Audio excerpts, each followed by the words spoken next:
We're live. You know me. You know me. I'm an introless doll. Even though I make the intros, I'm an introless doll. I need no introduction. And welcome to the Rapture of Love episode of We Love Gymnastics, the Rapture Watch Party. I did not hit that note. How are you guys doing today? Today is September 23rd, the day the Lord has came back and taken his handful of people up to heaven. Are you one of the few? Are you one of the few? Say it again. Are you just gonna have to wait until he comes back after the devil gets finished rampaging against the earth? I know there's 10 people in this room that want to give us $20 each. Close the doors. Close the doors. Period. So you guys, while we're waiting on the rapture to begin, now wouldn't it be some shit if we're talking shit addicts and then it just started? Oh, you would go. I would not. Like, I don't know. Sometimes I feel like I would. Sometimes I feel like I'll be right here with y'all waiting for round two. Oh no, I'm fairly certain that my atheist ass would not be taken. Oh, it wouldn't be a gag that I do get taken. I'd be like, what the hell? What the hell? What the helly? But do you think he would make it in round two when he came back after 1,000 years after letting the devil do his run? It's 7. 7,000 years? No, just 7 years. Oh, 7. I'm so sorry, Christian people. After 7 years after the Lord how do I know that? Like, watch. I'd be number 1. Would you make it in the second round of the rapture? If I'm left behind? Mm-hmm. Probably not. Probably not. And that's fine. You know what? I would much rather be here and be left behind than have to deal with all the motherfuckers up there. You know what I mean? Like at this point. This is the gag. I've always thought about this, right? Because conspiracy, and yes, we're talking gymnastics today, so forgive us. Because we got world teams announcements and we got people to talk about, and then we have an SI bullshit games that got postponed that we want to talk about, and we got Addis has to give a breakdown of all 3 interviews that he did this week because he had 3 wonderful interviews that we will talk about, and we could go over them and translate some parts into English and the part with Karla Navas, I'm like, bitch, have I been hanging around you enough? Because I kind of understood the whole interview. Like, I know I am from Miami, so when I hang around, she was cunt, man. She looked cunt. Her Spanish, okay, because the difference between Alba and Laura's Spanish, they have traditional European Spanish, right? Which in Miami we call it white people Spanish, right? So they are traditional European Spanish, whereas in not Hillary, I was about to call this lady Hillary Haran, whereas although I might get to interview Hillary, so that'll be fun. Dope, that would be good. 2 Panamanian superstars.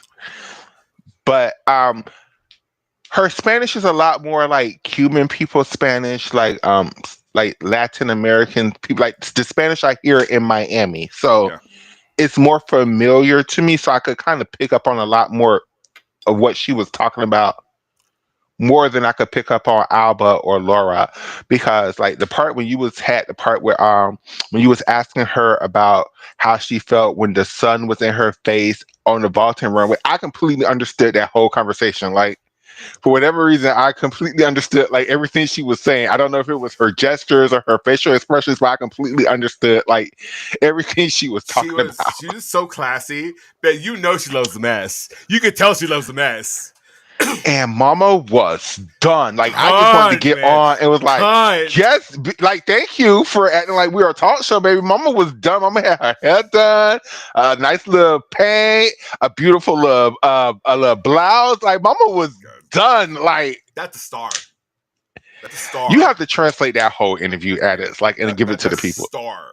You have to translate that whole interview and give it to the people, because I'm debating on whether I should translate like using an AI so it just dubs it, or like do it through subtitles. I'm still debating on that.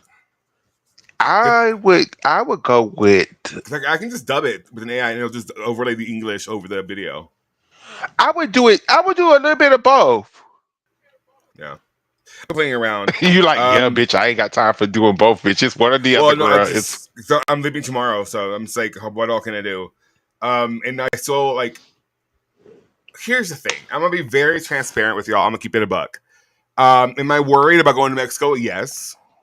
Am I worried about going to Mexico in my mom's brand new car? Yes, even more. Hi, Rashad. Am I worried about? Here's the thing that worries me. I love Mexico. I am Mexican, but dicey. Okay, the crime, and then on the other hand, my mom is just very abusive on road trips. You know what I mean? And it's her new car, and she's a backseat driver. Oh, bitch! I'm gonna take 5-minute drill and just knock the fuck out, or like we're gonna have to do it somehow. Is it just you and your mom, or is it you, your mom, and your brother, or your my father? mom, my dad. My brother's staying here because he has to work. I'm like, oh, so do I. So yeah, going until she's staying until Saturday, but like it's always her. But like the moment I can head back, I'm heading back because I would much rather not have to access my computer remotely and stream zombiously and just like do it from here. And that's another thing, okay? If this motherfucker up in the White House decides for some fucking reason I'll close the borders while I'm in Mexico, what the fuck am I going to do? My computer's here. And Klaus? Now, if you see below, I am the head of HR at Antifa. So let's just start. Where do you want to start? Because I don't know. It's a lot, and I still have to go to work this afternoon. This is why I wanted to jump on as early as possible so we could give the people a nice little show. So I don't want to feel rushed. Yeah. First of all, I want to apologize to addicts. We were supposed to do this yesterday, but my stomach was giving me the business, and I just had.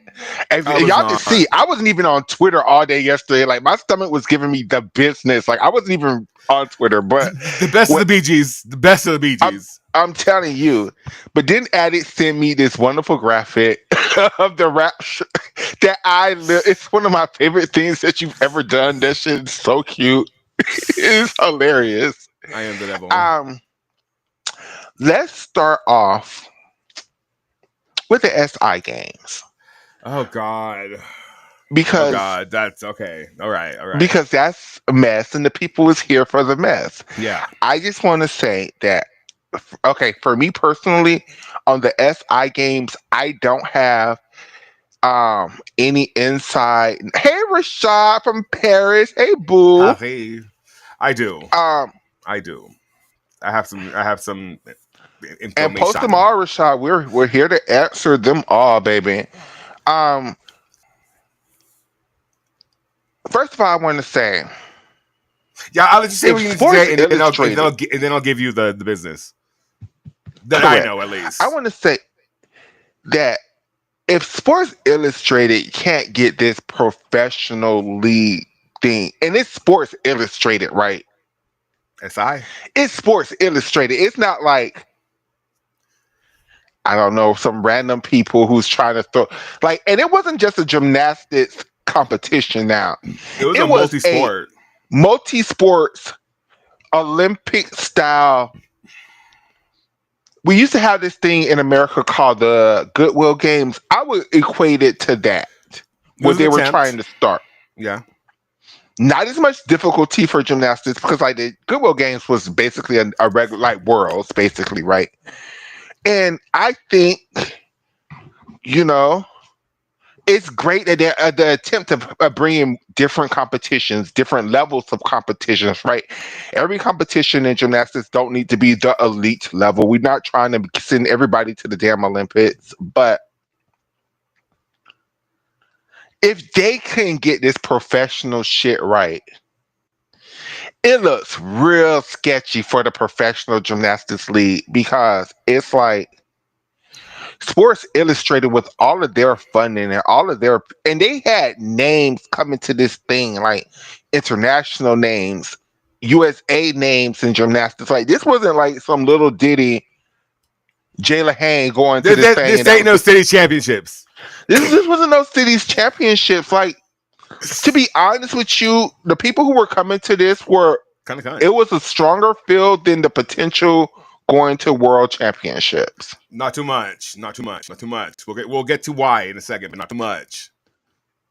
I'm not saying they were doing as much world championship. I'm just saying the names. Like it was more names here that you had to look forward to than possibly even at world championships that you recognize, like Jay Carey, Charlize Jones was supposed to compete there. Like, and you feel some type of way about Jay Carey competing there.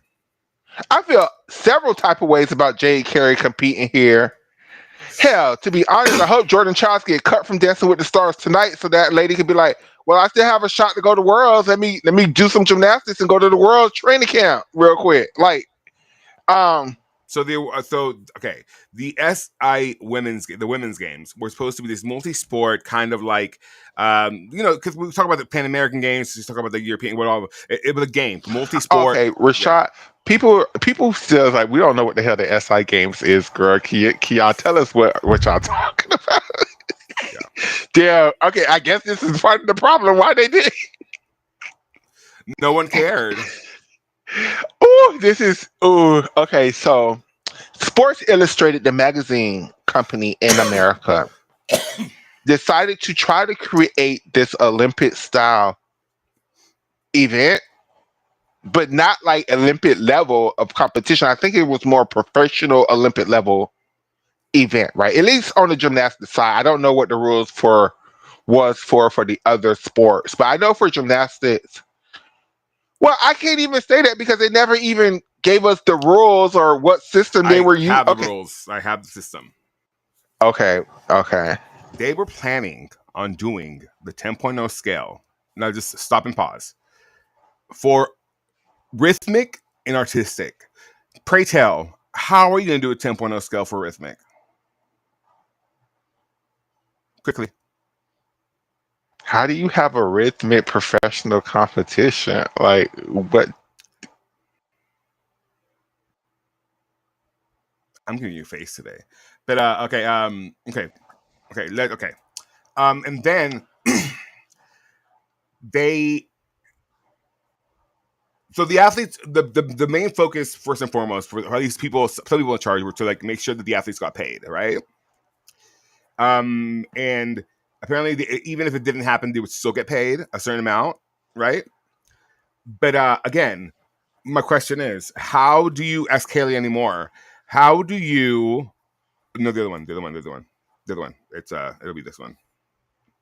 Oh, this question. I'm so sorry. No, you're good. I posted that question on the screen so I won't forget to talk about it. Oh, okay. How do you as a Kaylee anymore, or Alicia D'Amato? Oh, because the team. Let me give you the teams. The team. It was two teams supposed to go head to head. It was going to be the Team Americas, which was Ellie Black, Jade Carey, Charlize Jones, Jocelyn Robertson, and Natalia Escalera from Mexico, right? And then Team Worlds was Alicia D'Amato, Kaylee Anymore, Melanie De Jesus Santos, Natalia Jacoby, RJ. and Oscar Shizabatina. Good morning, everybody. Good morning. We got to put this on the t-shirt, bitch. I created a thing. Yeah. Everybody is doing this Good Morning thing. I'll do it. It came from Michaela Loves. Remember who this came from?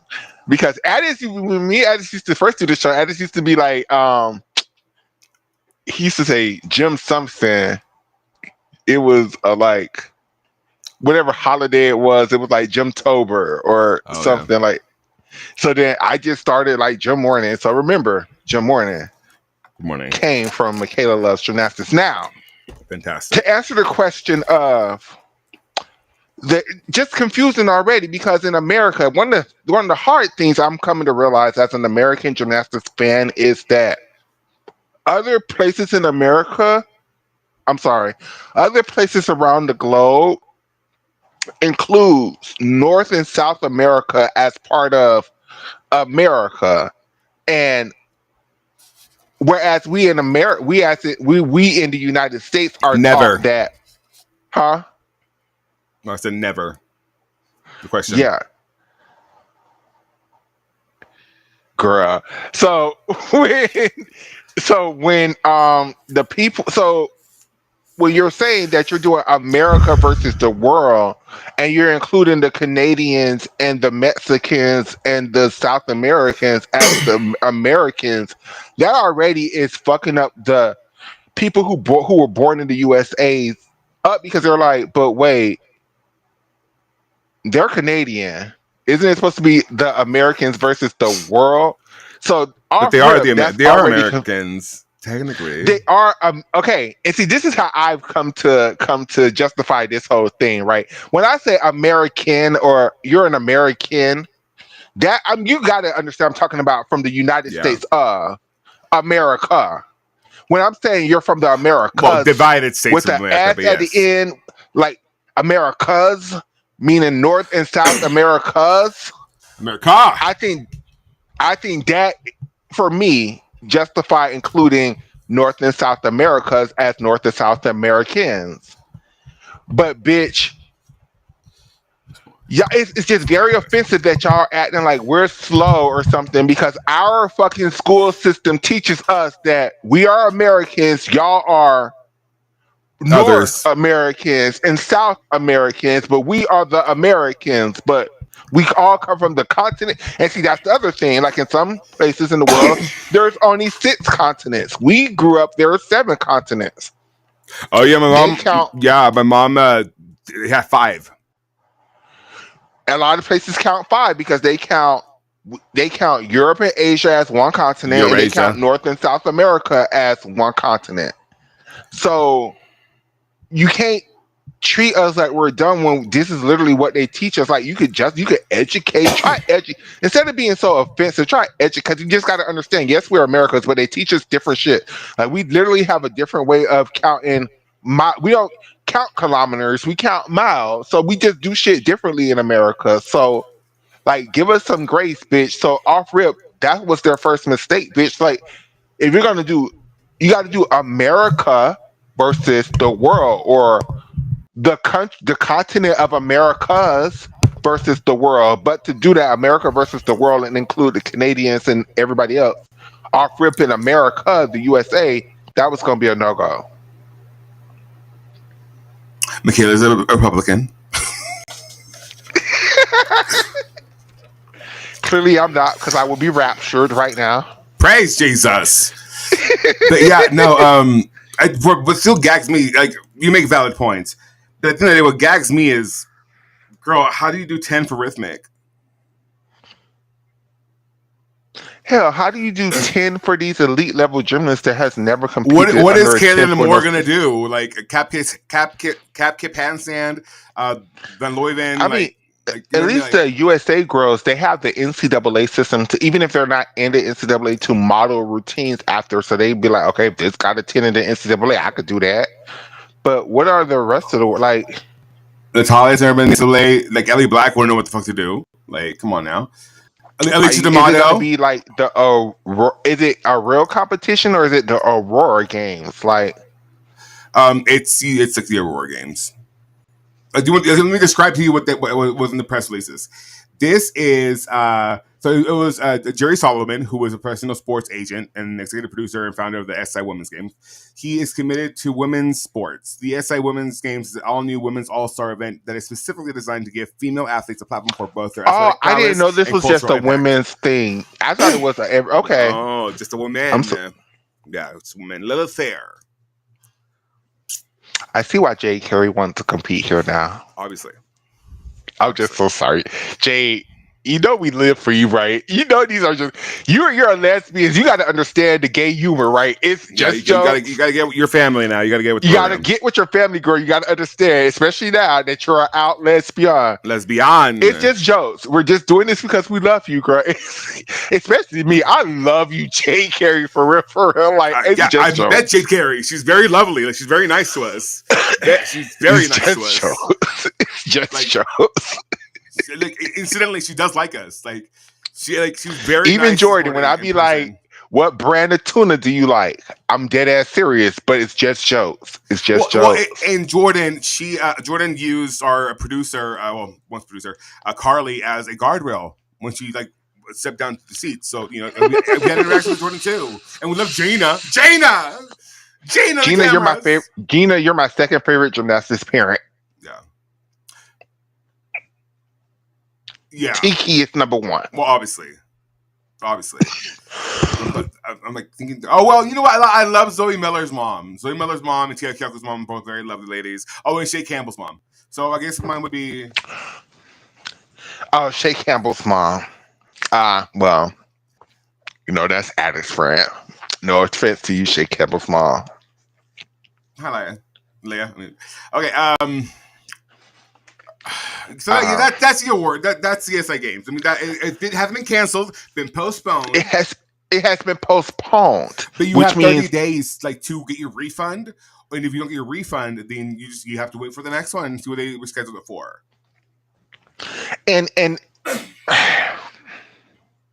I hope they do reschedule. I hope this isn't just a failed attempt at another professional thing.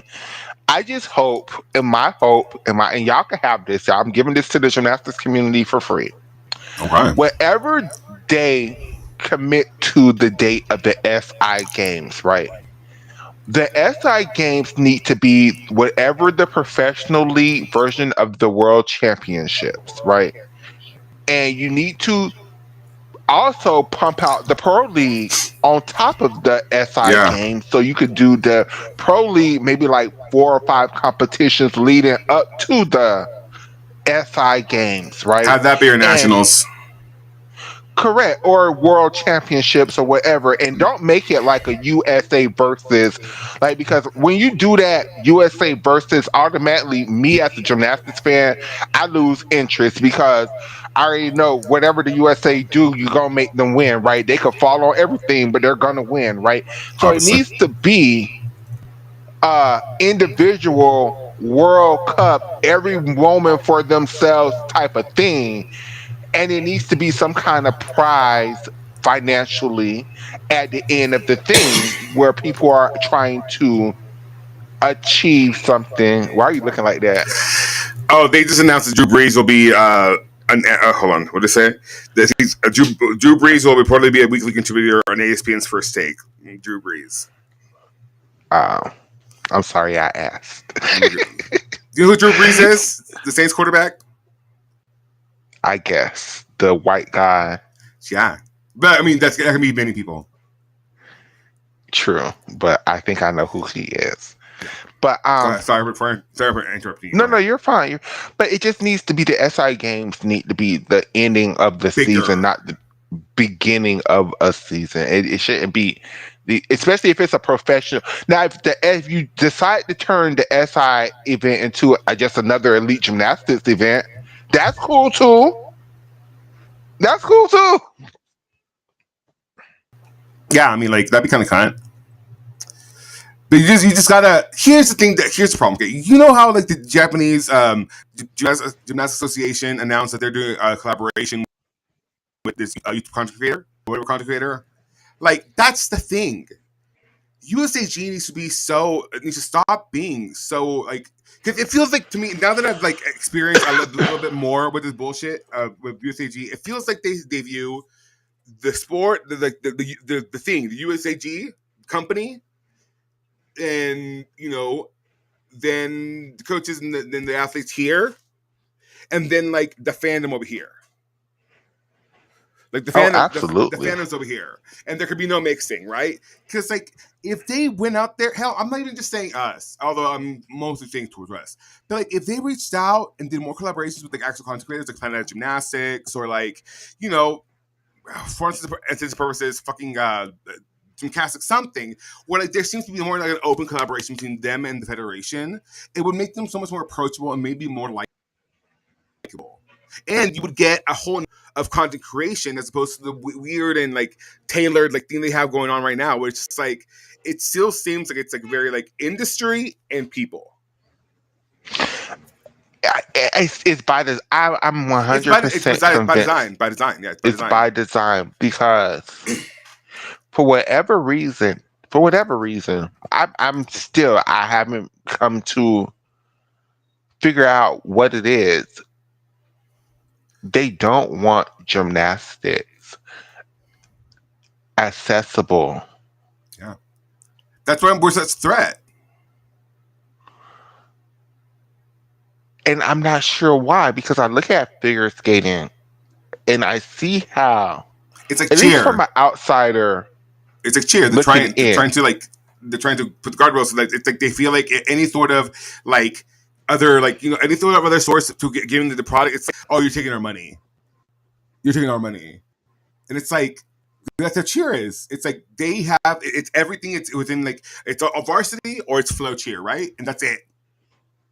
And they protect that shit, right? Because they don't want to lose it on their money. But see, again, going back to figure skating, USA, I mean, not USA, the ISU, is that figure skating the ISU? Girl, you would know better. ISF? It's ISF? No, I think it's ISU. The ISU really literally created a YouTube channel where they're playing all of these Japanese, like this Chinese shit that just happened over the weekend. They put it on YouTube for free, each and every round, from each the men, the women, the pairs, and the free skate, all the short programs, all the long programs, and they're posting and they're putting all of this year's World Cups. Well, I don't know what the World Cups are called for figure skating. I've been out of the figure skating Isn't the community for a pre? while. The Grand Prix and all that other good shit on YouTube for free. They're like, fuck y'all, ESPN, fuck And y'all, they produce it NBC. very well. Y'all can have the replays and y'all can play the replays, but the live event is going unedited. It's going to be on YouTube for free. And I just don't understand why And gymnastics can't do that. Like, that has a lot to do why with can't? broadcasting rights, though. Because I mean, for some fucking reason, like gymnastics, because of the way it's structured and the way of like the what is called the USO, whatever the Olympic stuff or whatever, because the way that's structured, like usually when like broadcasters buy up like a slew of events, we're always lumped in to going over to what is it, the sport thing channel, energy sports. We're all lumped in, right? I think that has a lot to do with the fact that like they're not really allowed to broadcast. Their rights to the meets, the broadcasting rights are sold to NBC, whoever have you, and that has a lot to do with it because again, the money they can't stop But doing see, profit off these women. but I just question that. I'm not questioning that. I'm just put a Why do it that pause and, way? and concern, because figure skating is the same shit. Like Johnny Weir and Tara Lipinski, like they're all over figure skating, but yet figure skating still somehow streams they shit for free. Everybody still gets this. Like maybe they won't stream the bigger meets, but like the lesser meets that nobody has they're streaming it for free on YouTube. Like why? Who's NBC doesn't have the rights to? What's this next cup coming up? The Zombie. the Zombies League Cup. Like, That's an FIG thing. I think it's just the way the contract is structured. Honestly, I mean I haven't read obviously, but that might be like a provision in it where like all the meets that they're hosted by USAG, like to get the rights like bought up as bundled pack. I don't know for sure, but that's what it seems like to me. So I get they're more restricted, but you can still do things outside of that will make it like accessible. Sorry, and like I just don't understand. Just it just seems like they're so unwilling to try anything new or try anything that just that taking a risk, taking a chance. It's just they want everything to be polished and perfect, and usually it just ends up like boring and and I average. think with figure skating is because the figure skating community have embraced. Okay, let's talk about this. Because this is a little bit of going on left field, but I think it's still on the subject matter. We're being raptured. It doesn't fucking matter. It's the last moments on Earth. Do you think it's because the figure skating community has embraced their LGBTQ fan base a lot harder than the gymnastics community have? And the gymnastics community, the reason why they don't embrace their fan base, because they know their fan base is very queer. Bunch of faggots. It's a bunch of faggots. And they don't want that to be the face. Like with figure skating, they're more comfortable with the queer community being the face, the fan base. They're doing it for the fans. Johnny Weir. They wouldn't have Johnny Weir up there if they didn't embrace it. And I guess, in a sense, I can see that because it's a very conservative sport. At the end of the day, like we forget that constantly. Like, some people forget that. Like gymnastics, for better or for worse, is a very Republican sport. Very. Because usually the people who can't afford to live in these areas in which gymnastics is a hotspot, like they're very rich. They're rich. Like Gage, that area of America, very rich, and very Republican, right? And so it is what it is, and so I can see the aversion to not capitulate, but like pander to that, because I mean they do they okay, it's all very perfectly curated. It's all very boring. Nancy Kerrigan cut the cameras.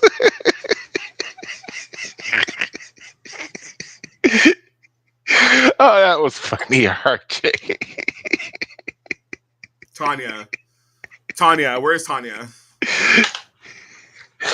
Hell, we always talk about free Gina. We should be like free Tanya. Like, no, Tanya. I'm so sorry, Tanya. Even though I don't feel like it's your fault, I can't get on that free Tanya train. Oh, that is white on white crime. Tanya, I think you had a lot to do with that, but we're gonna let it go. But yeah, it's been a while. It's been a while for gymnastics, because of the conservatives. Because I have to use gymnastics and figure skating as parallels, because they are the two most closest in my mind. It might be other sports that are more closer parallel to gymnastics than figure skating, but to my mind, the sports that I follow, those are the two closest, where the girls start off as real little girls, right? And then they go through the coaches, and the coaches take them away from their family and brings them to this magical training center where they train them to be these great Olympic champions. And on both sides, it's lots of abuse on both sides. There's lots of secrets on both sides. There's lots of adults. But isn't that the thing with elite sports? Like elite sports as a whole is like that. Correct. But specifically with figure skating and gymnastics, I just think with figure skating, they're not so afraid of letting the little kids be around the gays, right? They embrace it. They teach the little kids, most of the coaches are gay. These are your fans. You should be open-minded. Don't be homophobic. Say all the right stuff, and embrace your fan base or whatever. And they teach these little girls this at a young age, and they teach these little boys at a young age that, yeah, the gays like figure skating. You're skating for the gays. The faggots. If you don't like the gays, then you need to find another sport, because this is what it is over here. Whereas with gymnastics now, it's always like, when you hear the gymnasts speak when they become adults, it's very rare that you get a Simone Biles. Most of them sound like fucking Michaela Skinner, where they're like conservative and we love Jesus and trannies are really men and wigs and they shouldn't be in our sport. And it's like, but these are your fan base. Like, I mean, like, listen. Both sports have the same fan base. It's just very interesting to me how figure skating chooses to embrace their queer fan base, whereas I think that's what it is with gymnastics and why they don't embrace, because they don't want to be seen as the gay sport. They don't want to be. Even though, honey, the lesbians are rampant. Because I mean, and that's what it is, right? Like, if that's all you're surrounded by, you're eventually just gonna, whatever. Like, because these girls grow up going, like, training, 40 hours a week, and they're with these, like, whatever. It's like a boarding school, like an all men's boarding school, or whatever. You're gonna get gays. You're the gays, and I think that is, objectively speaking, the fact that the sport is so conservative is what leads to the aversion of wanting to, I guess, collaborate or coexist in a much more harmonious manner with the fan base. Because, like, I see how USA Gymnastics treat, and we're just going to say Gymnastics is the biggest gymnastics platform right now, right? So I see the way USA Gymnastics are so averse to Gymcastics, right? They're not bringing Gymcastics over there to host panels. They're not bringing Gymcastics. I mean, like they give Gymcastics passes, right? They give Gymcastics a little bit more access than they give other people, but they haven't fully like embraced Gymcastics with open arms. Where it's like USA Gymnastics and Gymcastics are like one thing. Where it's like I remember the way USA figure skating was with the skating lessons. Like they were very tied together. Like if the skating lesson said something, you better believe it came from USA figure skating. Like so, and they were very openly gay. They were very openly queer. They didn't have to hide it, right? They didn't have to conform. They didn't have to tone their messiness down so the conservatives wouldn't freak out. Like people understood when you watched it, because it was the gays that they knew this is where like I the guess faggots, the correct. faggots. And it's like with gymnastics, it's like my God, it's like we're always having to watch what we say, and because we don't want to offend the people, and it's like y'all just can't come over here for the good gymnastics commentary. Like it always got to be fucking. Now, just like with them, sometimes we go too far, but at the same time, that's not the point. The point is on the surface level, it's just USA. Even okay, take us out of it. I'm bringing back gymnastics in it. They don't embrace gymnastics the way the ISU embraced the skating lessons. They don't center. They don't funnel the people over to gymnastics. Like hell, the men don't even talk to gymnastics because they don't like them people. Like so, it's like I think that's what it is. Us talking about it. I think we figured it out. I think it's because gymnastics is way more conservative than figure skating, and gymnastics don't want to embrace the queerness of their fan base. They don't, and I think we see where that leads. Like for you end up with low attendance rate to NCAA nationals. You end up with people wondering, oh, why isn't people in the arena? It's like, well, because one, it's inaccessible, and two, you're holding them in remote places of the fucking country, and three, because like, why would we go? Poor Oscar's banned. You know what I mean? Like that's the other thing. Like because he was wearing a skirt. I wasn't there. So I don't know what happened, but I just can't believe that Oscar would have said or done anything to the point of getting him banned for life from US. I'm sure it was a sassy, like very white, like I'm sure he was sassy as hell. Hi, y'all know Oscar. Oscar is a sassy little white queen. Like we love my daughter, but I just. I can imagine because you know how we are. I'd be like, no, I want to say hi to Melanie de Santos. Are you freaking kidding me? Like, I get that could be the interaction, but even then, like going as far as okay, but then look at the interaction itself. Like, why wouldn't y'all let Oscar stand there or get an autograph with the rest of the people? Right? What was it about Oscar that y'all targeted? Was it the fact that he was wearing a skirt? He was a boy in a skirt. Yeah, to seem as a freak. And it was in what, Illinois, out there in whatever states. It was during classics. I don't remember what. No, it was US the Cup or whatever the fuck or whatever it's called. Was it American Cup or not American Cup? No, he went to. They didn't do American Cup last quite. Not American Cup. The thing there. Classic, it was USA Classic. Yeah, he went to USA Classic. Yeah. When the year that they let Melanie compete in the all around in 2023, and he went and he was waiting backstage for autographs like everybody else was. No, he was at the stands, like down there in front of the stands. Yeah, he was it was in between the first group of girls and the second group of girls, and I guess they were trying to clear their arena out to clean or whatever. But it was people there waiting for autographs. I'm sure they let all the little girls sit there and wait and get autographs. But for whatever reason, for Oscar, they chose to target Oscar because he was a openly queer person that they could see a man in a skirt. B, he was a man sitting there waiting on these damn gymnast autographs, and they thought that was creepy. And C, he wouldn't just listen to them, like blindly listen to them. He challenged them, so they had to, assert their authority over him. And I just don't think if he went to a figure skating competition, which he does go, they would have treated him like that. I No. really think it was And a lot. also, where you're at, Kaufman Estates is very Republican. That's a very conservative place. But this is the gag. How am I supposed to know that? Right. I'm just going. This is where y'all. This is where y'all choose to have this competition. I'm just going to enjoy the competition. Like I don't know. Like, and I feel like USA Gymnastics also don't take that into consideration where they host events. Absolutely Like they not. don't.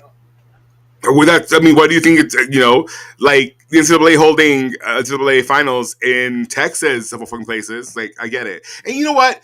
Just to play devil's advocate, I can kind of wrap my mind around, wanting to protect the children, blah, blah, blah, whatever the fuck. I'm trying to, right? But, like, at which point do you then decide, I'm escalating this to, like, getting the police involved, getting this person out of this arena, and, like, in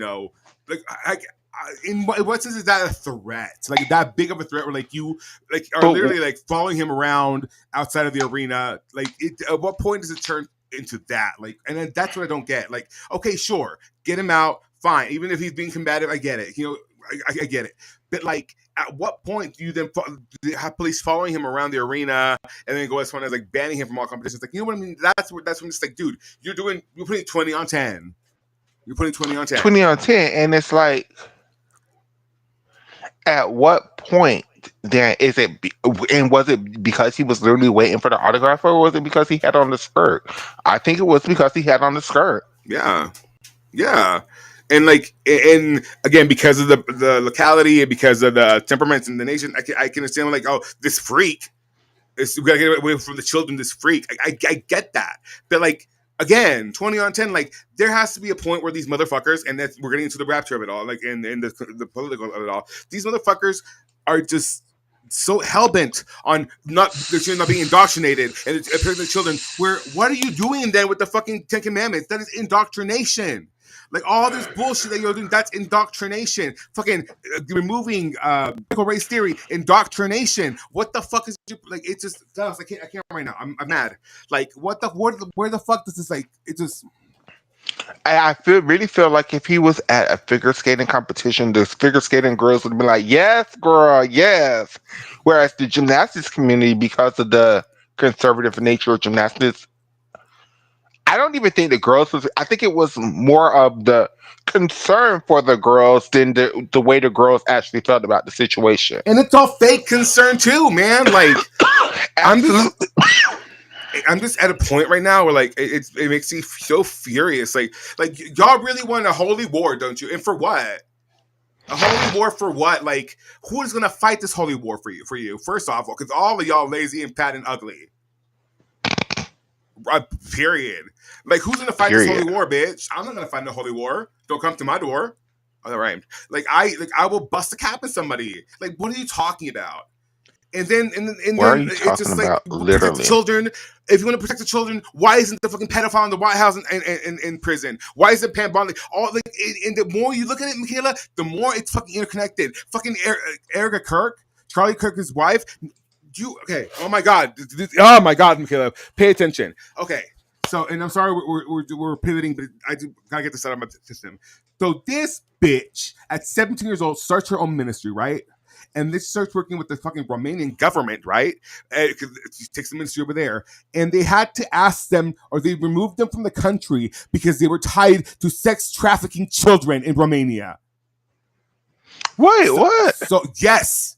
Then she comes back and she gets offered to be a model and a beauty pageant queen out of nowhere. She's never done it in her life. And then she wins fucking Miss Arizona. And she becomes a fucking real estate agent in New York, working for the same people that were fucking in. And then guess who introduces Erica Kirk to Charlie? Trump. And then Bibi Netanyahu was going to donate like $50 million, Turning Point. Charlie turns it down. And now all of a sudden that Charlie's gone. Oh, they recently had to declare more assets in Turning Point. They just announced this huge donation. Connect the dots.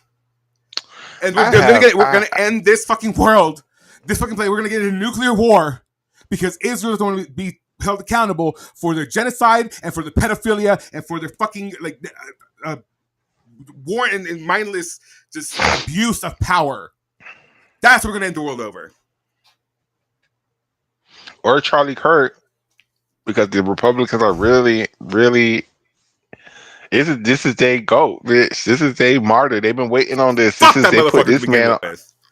Fuck him, but also like, goddamn, like they really fucked that motherfucker. Like they literally marked him, dude. They really him. And trans people, I'm gonna need for y'all to shut the fuck up and to really pay the fuck attention and to really, because y'all are saying shit that I gave y'all PSA. I gave y'all warning last week. Like, don't make. Oh, I want to call the man Patrick. Whatever the fuck man name is, the one who shot Charlie Kirk. Don't make him your hero. Tyler, don't make Tyler your hero. Do research. This wasn't some damn man who was protecting his trans girlfriend from do some fucking research. This trans Matson shit is some weird shit. But it's so fascinating. But it's some video and it's real. I want to stick to gymnastics but I just want y'all to know that everything ain't what it seems. And when I told y'all this 2 years ago, when I told y'all this a year ago, when I told y'all this shit 3 years ago, that we need to start protecting the trans identity, and y'all was looking at me like I'm some damn. No, this is the fuck I'm talking about. Now you got this whole group of people who is taking on a trans identity. Okay, co-opting it. And it's better be the conservative masterpiece. And we don't even know what to do, because now these people, I have to call them girls. I guess I have to call them girls. Now these girls who have transitioned, not because they felt like they were women on the inside. No, they transitioned because they could not deal with the society burdens of being a man. So they hate women so much, so now they want to teach women how to be real women. I better start talking. And y'all not ready for this. Y'all just aren't. Y'all think Caitlyn Jenner was some bullshit? Y'all are not ready. Y'all think Blair White is some bullshit? Y'all are not ready. Y'all are not fucking ready. But y'all better get ready, like this rapture of love, because it's here. It's here. We got so many wars on so many fronts, and this man only been president again for what, 8 months? No, what month? 9 months. I just don't like. It's like, in what sense of the world, like in one sense of existence, you then want to willfully go to work and willfully do all this and that when you're literally like, it's terrifying. It's terrifying because it's like no one's doing anything to stop it. Like there's clearly these people are clearly culpable. Like it's like you could send them to jail. Last night at it, something really shook me to my core. So it's this pageant in Thailand called Miss International. Miss International Queen, World. Right?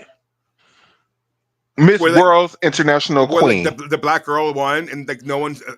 Yes. Let me finish. So, what happened is at Miss World's International Queen, it was between two people. It was a black lady. I'm not sure what country she was from. The U.S. And it was a white Cuban lady. The United States was a black girl. Oh, okay. From the U.S. and from Cuba, right? Yeah.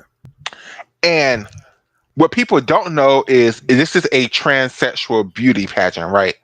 And it's the world's most beautiful queen. Like, yeah, you got to be the world's world's most passable queens to be a part of this pageant, right? That's the standard, right? If you ain't passable, then you can't compete here, right? So the thing is, when the black community first heard this story, and they may have not known what that pageant was, they just saw them being racist to the black girl. Of course, it was all on the black woman's side. But the second they found out that that lady was trans and this was a trans pageant, it just I didn't even know turned. that. I didn't even know that it was a trans pageant. It turned. It turned, and the people turned against the black lady, and and it's so hard being black and trans and American and all this stuff because it's so many different things that are fighting at the same time. With me personally, it's like pick a struggle.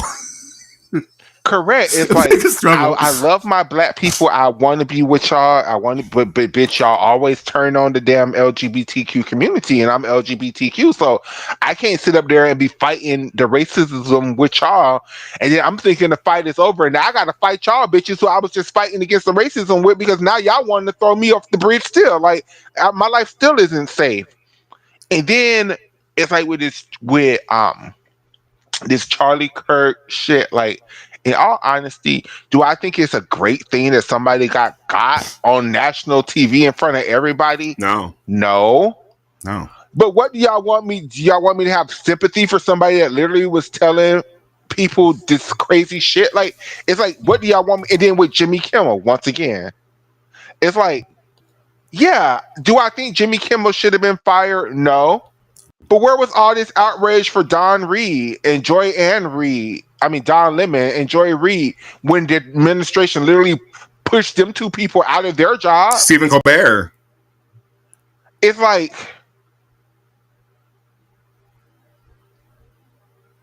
And then not to mention, like, follow the money. Follow the money. This wasn't about fucking Jimmy Kimmel. This is about a company who's trying to merge and like with another company wanting to play by the president because the president has to okay it so they continue to make a profit even more. Like, follow the money, man. Follow the money. That's what I'm telling you. Like, you have to be like media literate. You have to. There's Shayna. Hey, Queen. Hold on. You have to. Oh my God. You have to. Media literacy is so important in times like this. Shayna. Good evening. Well, good morning. How you doing, baby doll? Good morning. Oh, I'm dandy like candy. So you haven't been raptured? Sleeping. Was you raptured last night, sister? Were you raptured? Were you raptured?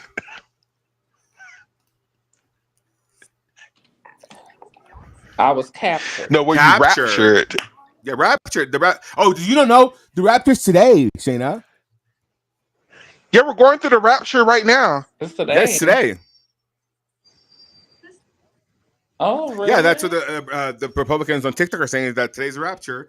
So we're just waiting. I'm waiting too. Okay. In the rapture of it all, who will be the three? The three what?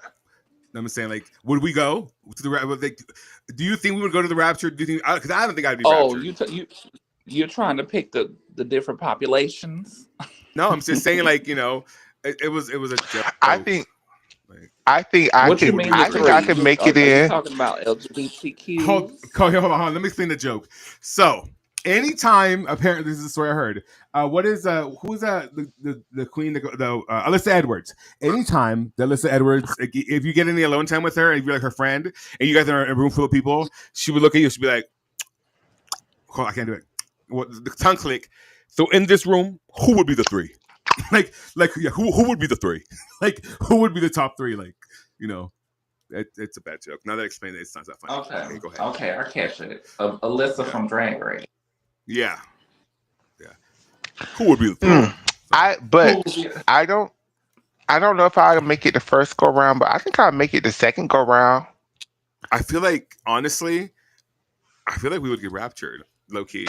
But this is the gag, though. I'm glad you said that because so what if this happens, right? You all are waiting for this rapture, right? And in the rapture, the Bible says only like 144,000 people going to heaven out of all the billions of people on the earth. So what if you are in the rapture, right? And you get to float up, right?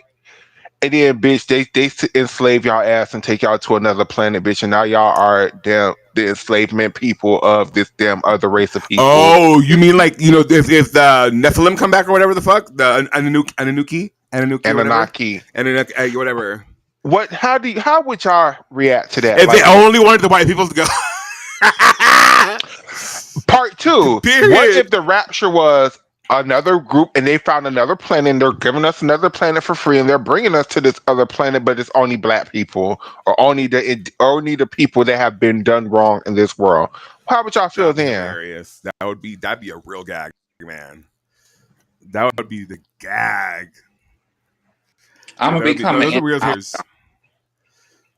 Okay, it's no problem. No, and then part 3 to the rapture.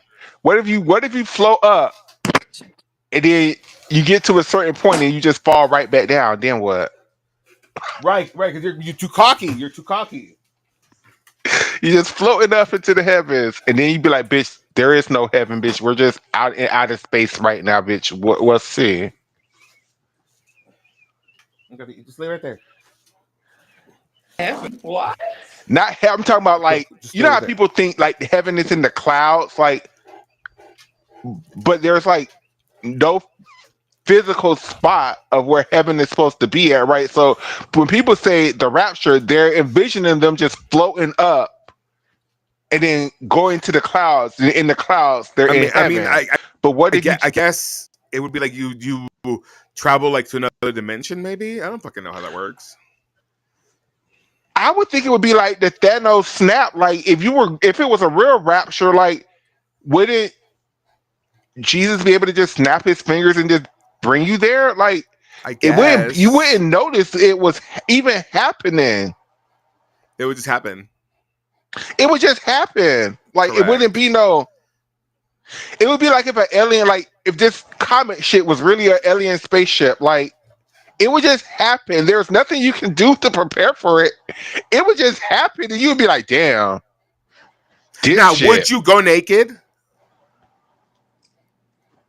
to heaven? I would assume so. So that's why the joke is like, when they get left behind, it's because it's like, you just you left, your clothes are left or something. But yeah, because I don't think it would be like it would have to be just snap thing. Because if you are getting sucked up into the air, you wouldn't leave your clothes behind. You wouldn't just get naked, right? Like, I think the concept or the thought is that you are transported somewhere and that's why your clothes are left behind, right? Because you leave with nothing. So therefore, like it'll be at least it's a spaceship. But no, even then, like it to me, the concept is like your clothes are left behind because you are snatched from this earth, right? And you take nothing with you. So it's just like if it's snap, then yeah, your clothes fall down to the ground. That's why the clothes end up like in the heap. Or if it's like Sail, where Soul sucks you up into the thing, right? I mean, because everybody, when they picture heaven, they picture them going up to the white pearly gates, them getting some angel wings, and them having on white robes, all walking around in white robes, right? Do you just wake up and you have on a white robe? Like where does these white robes come from? The logistics of it are just all off. Is it earthly cotton that's making up these heavenly robes? What are the fibers here? What are we talking about? Is it polyfiber? I thought that's against the Bible. Because you can't wear mixed fabrics. Like, what's going on here? Like, where do they get the gold to pave everything in gold from in heaven? Right, because the Anunnaki came here for the gold, right? That's what they created humans to work for to harvest the gold and shit, right? Sometimes you Christians make it really hard to be a believer of the Lord because y'all just do and say some shit, and like this rapture shit. That's why you don't take out books from the Bible. Because isn't this all in Enoch or whatever the fuck that they meet the people and then the angels came down and fucked the humans that they created the Nephilim, right? Like, what's going on? What if y'all be gagging that the Scientology people got it right? No. I would be gagged. No. Anyways, we don't. It's like in we the don't good want. place. Sorry, I just have thoughts about the afterlife. Like, one more and we thing. don't. And I don't followed you down this path, and we done been here for 15 minutes. For me, I feel like it works more like the Good Place. That show. I never saw that show before. It's so good. You should watch it. It's so good. It's so good. I can't stand that lady who plays the lead character. No, just watch it through. I promise you'll like it. Just for Ted Danson. Ted Danson, it gives the performance of a lifetime. Oh my god. And the twist. I lived at the end of this person. The twist is revealed. Oh my god, it fucks you up, man. But then you're like, just for the concepts of it all, the afterlife concepts, it's a good watch. I really like it. The morality of it, and I firmly kind of believe that that's what it is. Honestly, the system for the afterlife, truly. Now, if you really want to get down and dirty, I can tell you what people are the other side, the alien people are talking about now, right? So apparently, the fucking pyramids were used as a means of getting the soul out of this prison planet, right? Because here we were something with the moon or whatever the fuck, but they trapped us in a constant state of reincarnation, right? It's like you die and then your soul, the thing happens and you're like, no, you have to go back. You haven't learned your lesson. So it's like it's a prison state, right? Apparently, what these people are saying is that the pyramids were built as a means, because they had the jewel on top of the pyramid, right? It was a means of allowing the soul to escape this and go on to the next step in your spiritual journey. Allegedly, I'm saying I believe that. I'm saying streets are saying. I can see it. Because they believed in all that stuff, the ancient people. Yeah. And plus, I don't know. The ancient world, I think the ancient world was closer to, had more knowledge of space. Absolutely. Than we do, because. Well, there's been 3 cataclysms. And the document that I was showing you today does say there was a dispute in how they counted, because the powers that be wanted to keep counting something with your fingers in a way, because they had 6 fingers or whatever the fuck, right? And there was a dispute between us, the people then, of how they counted, because how they counted fundamentally changed the way that the humans were able to work with the planet and use all its whatever the fuck power, the shit. And so what happened was that they used this beam or something that created an implosion within inner Earth and kiss people or whatever the fuck.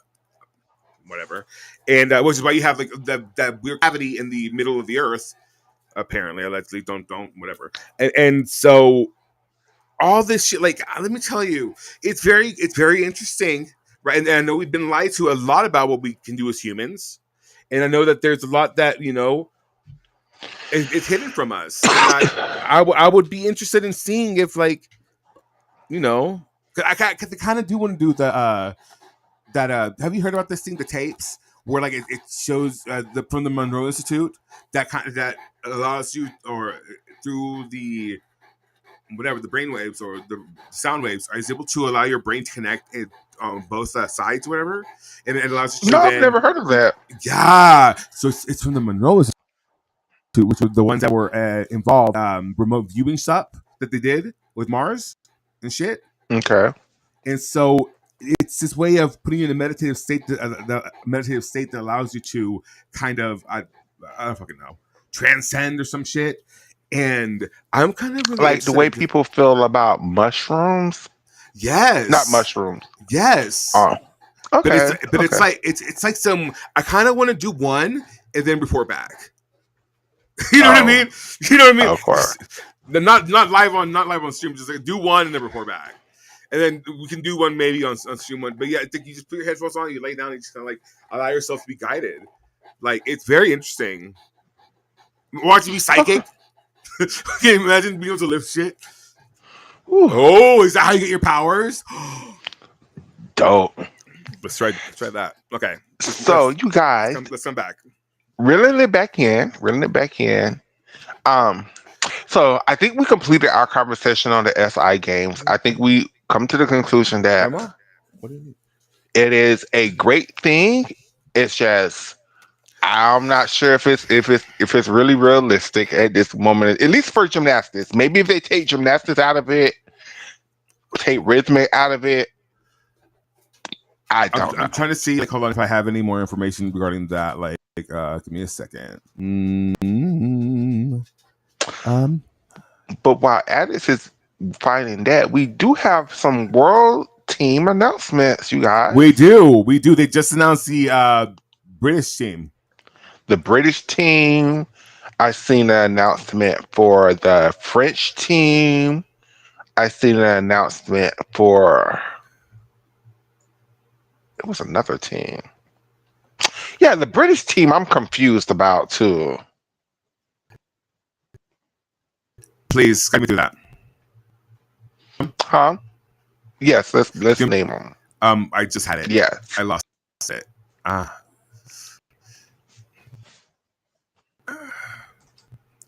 Give me a second. And Shayna just posted it in the group chat. Oh, did she? Mm-hmm. Oh, thank you. Okay, so your world team for the Brits. Can you put it on the screen? I can. Yay.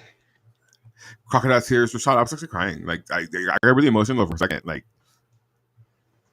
let me live. Okay, so the British team for Worlds is Abigail Martin, Aaliyah Liet, Ruby Evans, and Shantae Eve Amanakwa.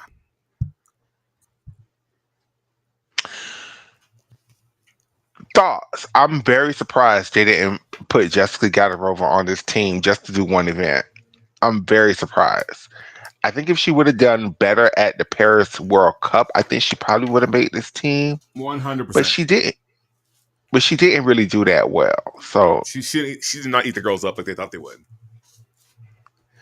She did not. I'm surprised. I think Georgia May Fitton was around. I think she competed in some World Cups this year. I'm surprised she didn't make the team. Okay. Yeah. You know who could have made this team? Who? The young lady over at Cal. Oh, yeah. Ondine? Yeah. Definitely. I was thinking you were about to say Charlotte Booth, friend to the show. I think she could have made this team. No, if she wasn't her. Yeah, I think she's at Auburn now. Oh, she's definitely at Auburn now. Yeah.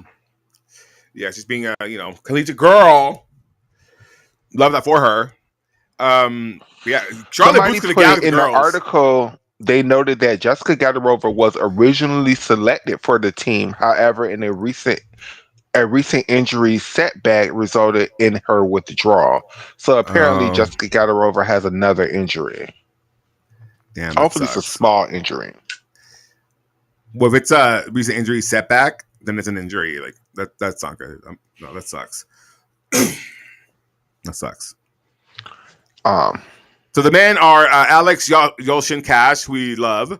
Courtney Tulloch, love. Harry Hepworth, love. Jake Jarman, love. Joe Frazier, love. And Luke Whitehouse, love. I mean, this is expected. Yeah. Like Alex Yolshin Cash is there, like Palmo guy. Yeah. I'm happy that Joe Frazier is making a good comeback. Yeah. After his recent injuries. A couple of these guys could actually win some medals, for sure. For sure. Courtney, if he could get that ring routine on point, I think he should be a medal contender on rings. Should we compare how I have scores? We could see how they look against the world. Okay. Okay, so do you want to do women or men first? Let's do the men first, I guess, because that's their better team. Okay. So let's go in Olympic order. So in terms of floor, Harry, you go ahead, girl. Go ahead. Yes, Diva. Yes, Diva. Suck it up. Yes, smoke it, little girl. Okay, so on floor, the British have Harry. Go ahead. Cough it out, girl. Cough it out. Cough it out. Cough it out. Have the second highest score in the world with Harry Hepworth scoring a 14.750 at the British Men's Teams Championships. Now, you don't get the next British guy until Luke Whitehouse, which right now is currently sitting in 10th in the world. And as far as Jake Jarman, he is sitting really cute right now in 26th in the world. But Jake can be Jake better. pulls it out. Jake pulls it out. Jake can be better on floor than he has been so far this season. Yeah. But I do think all three of them, if they make it to finals, have a shot at medaling. Yeah. Well, only two of them, remember? I mean, whichever two of the three makes it through, that's what I mean. So I'm so sorry. I mean, they'll all rank, but it's like who's going to make it to per country. Correct. Yeah. Okay, so that's on floor. If we... What's the thing on? If we go to Pommel Horse... Go ahead, you cough it out. Girl, cough it. Yes, girl, cough it out, diva. Let it out, diva. So sorry. Yes, Jesus. Okay. So Alexander Yelchin Cash right now has the 8th highest score in the world on Pommel Horse with a 14.950. And that's if. Well, actually, if we take out. Okay, it'd be 1, 2, 3, 4, 5, 6. He's 7th in the world. That's not bad. Not bad. So he's within striking distance because, I mean, 14.50, and then the next score above his 14.966, then 14.966, and then you get the 15s. So, you know, he's within striking distance. And again, it's Pommel Horse. You could falter and fall. So we have to be wary of that. And it's a 14.9. It's very so correct. He could medal. There's a good chance of him medaling there. If we then move forward to Still Rings, you have Courtney Tulloch down in 8th in the world. But if you take out the repeated entries, you get with 1, 2, 3, 4, 5. He's 5th in the world. That's striking distance. Well. Yeah, well, kind of. He has a 5.8 difficulty, whereas the rest of the world has like a 5.9. And Donnell, okay, so we need to talk about this team competition they had. You know, the training they had that we were watching on Instagram Live. If you didn't catch it, I'm sure someone's posted it by now because they left the live up. Let's talk. Okay, really down and dirty, real quick. Okay. I have certain if you will, where you know this flip now. Sorry, thing that they have, right? So okay, you because once again, right, you have to do the yearly subscription, right? Or it's difficult to find like the $9.99 unless you just buy that competition, right? So shit like this, like that camp, should have been on there. For free, if not. Like, you should have produced a little bit more. And not have fucking the guy. Because you were there, bitch. You were dual screening it with the guys. Like, this is what I'm talking about. Like, you want to make that platform worth it, then actually produce things like this. Because there's no reason that Tyler Burkhart was there. Like, and I get it was for 144 people, but because it wasn't advertised. It was not advertised at all. They just went live. Right? And I'm sure it was on the calendar, but like, this is what I'm saying. Like, you have to give the men a little bit, like, to give them something. Because poor guys, like, they were just happy to be on there interacting with the fans, and it was great. Donnell and Taylor both said that they would come on the show. Like, this is what I'm talking about. Like, there needs to be more of a concerted effort to bring the men into the fray. Otherwise, it's going to be one of those extinct sports pretty soon. Because, I mean, let me tell you, like, things are looking bleak for these colleges that aren't able to do the things they can, not because of roster limits and shit. Like, there's going to be a reckoning. It makes no sense that you guys have the women's side of the sport doing so well, and you all can't capitalize off of it by just playing a little highlight reel during the middle of a women's competition. You don't have to play the whole thing. All it needs to be is 30 minutes, 15 minutes of the highlights of the best of the men's event. In between when LSU and Georgia go off, and in between when UCLA and Michigan is about to start. Just give us 30 minutes of a highlights of the best of the men's competition from Friday night. It's almost like you should have like one of those, like, you know, before the football games, we have a round table, people discussing things, and having it seems like it's such like a foreign concept. I feel like it could never happen, but or after. And I'm not saying that is essentially what we do, but also like or it's what both. it's what we've been doing for the past 4 years now, 5 years now. I'm just saying it seems like wow, it's almost there. If you just put the two together, you wouldn't even have to do that much more work. It seems so weird to me. Like it's something. I don't know. I'm not a smart person, Michaela. I don't have the mental capacity to be able to reason that way. But it's one of those things that I'm gonna say it's right there, and you're so close. It's so far. And you guys it just makes no sense. It makes no sense. The reason why. And I'm taking myself out of that when I say that, because I get it. I'm like I'm a very nice person, allegedly. Whatever the fuck, how you want to view me, I get it. I'm a volatile person, I guess. But at the end of the day, bitch, isn't the streaming like tides enough to allow me to have some sort of say after fucking 5 years of killing the game and being the number one bitch in the streaming shit, because I am. Like, eat it.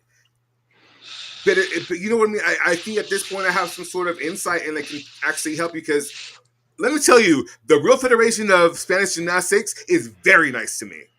And I'm very thankful, and it's a true privilege. But goddamn, it is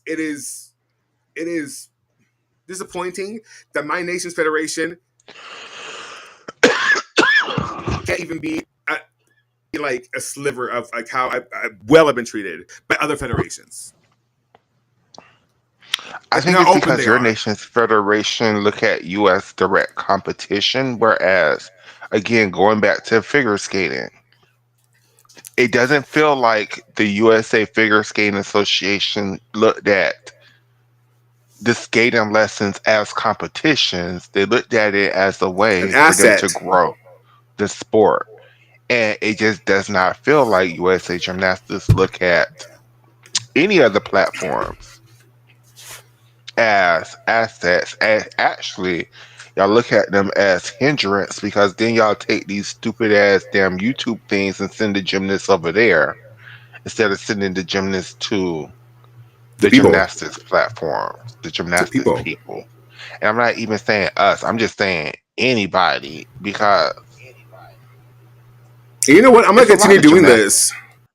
I'm going to continue reaching out to Spanish speaking gymnasts and whoever else wants to come on the show. Like Abigail Martin wants to come on the show. Like, that's gonna be lovely. Like, I'm gonna continue doing that. Like, I think the best strategy for us now is just to be undeniable.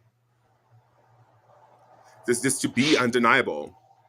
And I think that's. I thought you were gonna say to go after the international fan base, which I was like, yay. Well, yeah, that's what I'm saying. That's what I'm here for that. Like, that part of it, because to be undeniable, to be too big to just disregard.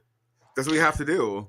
Period. And speaking of being undeniable, let's be undeniable and finish talking about the British World Team, because damn it, I forgot what we were talking about. The scores. Okay, let's jump past the men, because it's the men. Let's go to the women, where we care about. Okay. So the only, I don't want to say only. That's ugly. Let me rephrase. Of the most likely medal for the women would be maybe Ruby Evans. I don't know why I keep calling her Rudy. Ruby Evans. Rudy. No, try it again. No, I'm so sorry. It would be Abigail Martin on vault. Thank you. It would be Abigail Martin on vault. So, okay, Abigail Martin currently has the 19th highest score in the world, has been submitted this year. But then you take away, you have to take away, let's see, Leanne is there, Danielle, Lu Junru, Karla Navas. Oh, hold on. The cutest moment of the interview was Karla, when we asked Karla if she knew what place she was in the world right now. And she was like, no, I don't. And then I go, I understood that part of the conversation too, because he was like, you're like fourth in the world or something, you told her? Yes. Yeah. I was like, you're fourth. And she was like, what? And then you was like, yeah, you're behind Leanne Wan and Dan Lean and somebody else. But after that, you're real close. I'm like, and it's by nothing. It's like Danielon has a 14.366. No, 14.483, and Karla Navas has a 14.334. Hell, Lu Yunwu has a 14.366. Like, and Lian Wong has a 14.5.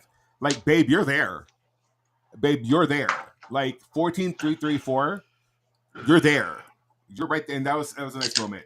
But okay, Abigail Martin. So she, Lian Wong, Ding Lan, Lu Junru, Karla Navas, Leah Monica Fontaine, Georgieva, Yulin Min. She's not going. Karina Schinmeyer, and then it's Abigail. So she's eighth in the world. In terms of people. Like there's 7 bitches in front of her. But still, again, it's fault. You know, if she can get that the DTY around, my God, Abigail. We'll talk about that. The DTY is very, very. That was something. Something. But you know, if she can get that around nicely, get it nice, and you know, do maybe a half turn extra on that second vault, babe, you could win. I'm not saying do that now, but I'm saying, you know, looking forward in the quad, you know, that's a possibility, and correct. You know, we love that. So then, in terms of the next British girl after her would be I think Ruby Evans have a chance on floor depending on whoever makes floor finals. I'm still scrolling. Because there's not anybody that could factor in, so that's fault. Now we go to uneven bars. They have no one.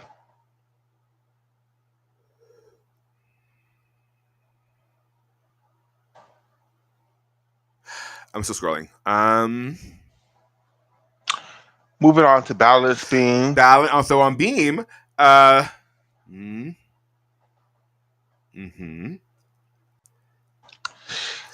on floor. Ruby Evans is there. She's just first. It depends on who all makes it to floor finals. Still scrolling. Ruby Evans, 73rd or second, actually. 13.633. And that was the qualifying. Is that she really that low? Oh my God, let me hold on. Evans. Oh shit. Yeah, babe, that's it. Damn. I think she's probably going to make floor finals depending on who goes. Right, because so the highest scores are Kamakova with the 14.533, right? And then you have Esposito, who might not go. You have Hezzy Rivera, then Jocelyn Robertson, then Aiko Sugihara, Leila Vaseva, Zhang Yihan, Sugihara, and then you have Roshina, then you have Sullivan, Esponda. Sullivan's not going, so you could take that name off the list. Shirina. So 13.6 something is a good score for floor. She could do it.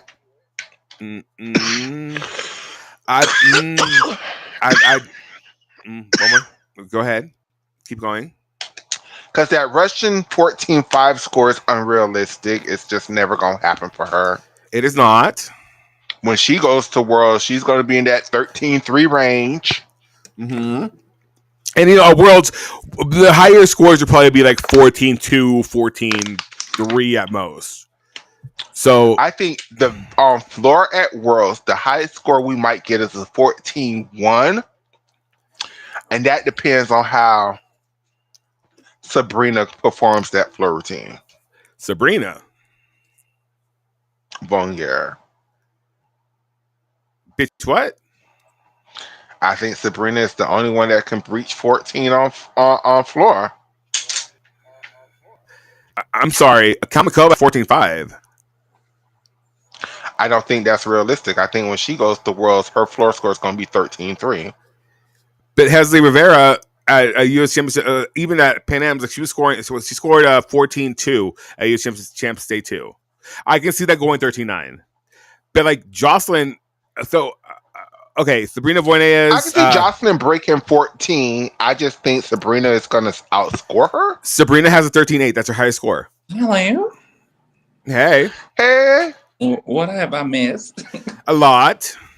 I know it's a lot going on here. Yeah, so Serena Voynes has a 13-8 with the 5-9 difficulty. And a 7-9, and that was an FIG event. But I think Sabrina could be cleaner. A lot cleaner. A lot cleaner. A lot cleaner. I mean, a lot cleaner. Honey, I think you're putting like 50 on 10 on this situation. I don't. So you're saying Sabrina is basically Jocelyn Robertson? No, I'm not. No, not at all. Not at all. Not on her best day, Mama. You're saying Jocelyn is better than Sabrina? Absolutely, yes. Oh, wow. Difficulty alone. Difficulty alone is going to eat her up, honey. Honey, okay. Let's just put this in context. Okay, so Kamakova aside, Rivera, Robertson, Sugihara, Zengi Han. Is Sugihara going? Yes. Is she not?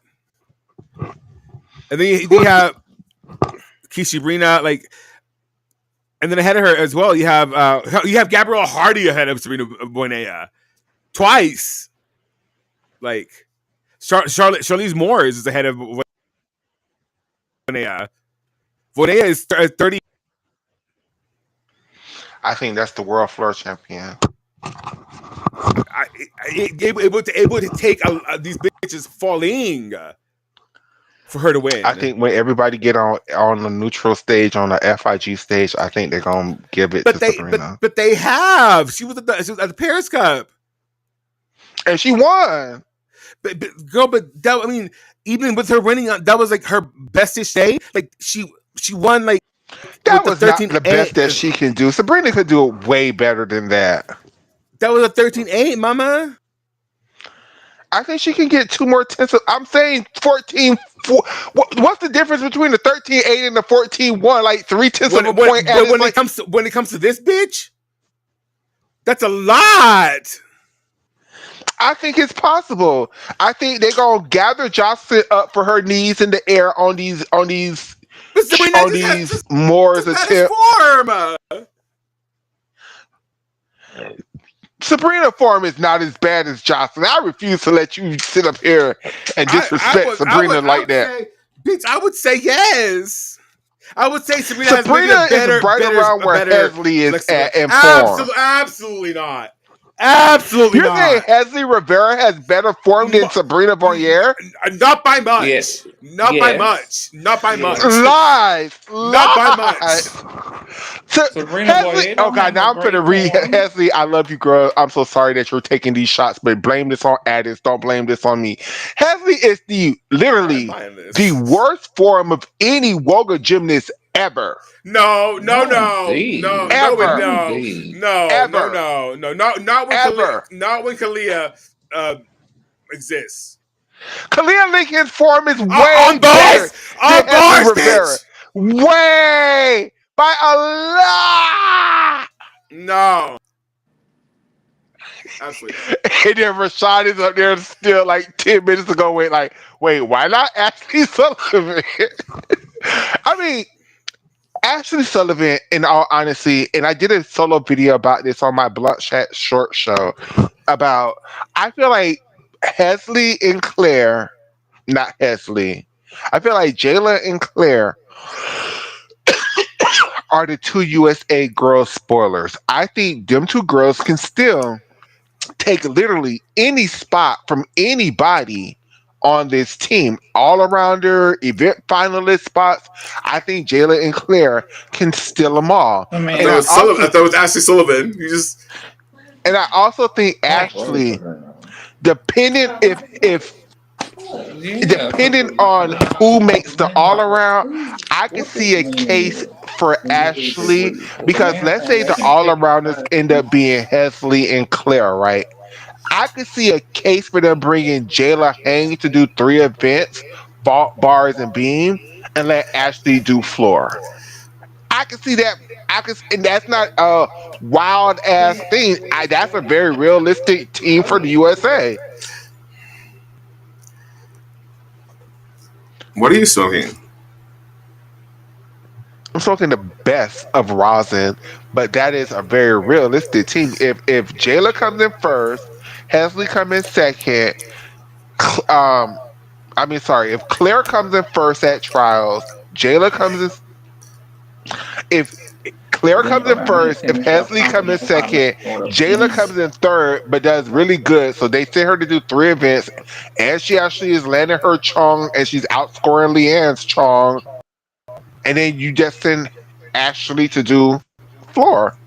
So a completely different gymnast. The gymnast that we saw at DTB Cup, not the gymnast we've been seeing, the gymnast we saw at DTB Cup. Sorry, I mean China. She's talking. She's talking. Like I don't see it for her like you do. And I want to be very clear about that because I just don't think her tutelage is up to par with what your expectations of her are. Because I get it. I want more for her too. I think she's a lovely girl. But that coach of hers, trash. Sheena Aguilera. I just don't think he has the capacity to turn into the gymnast that you envision. And I want to be very clear about that. He's doing a better job than Valeri did.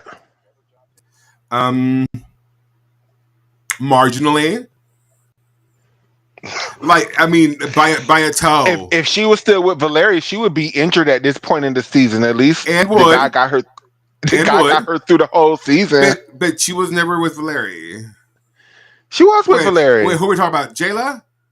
No, Ashley Sullivan. Oh, bitch! What?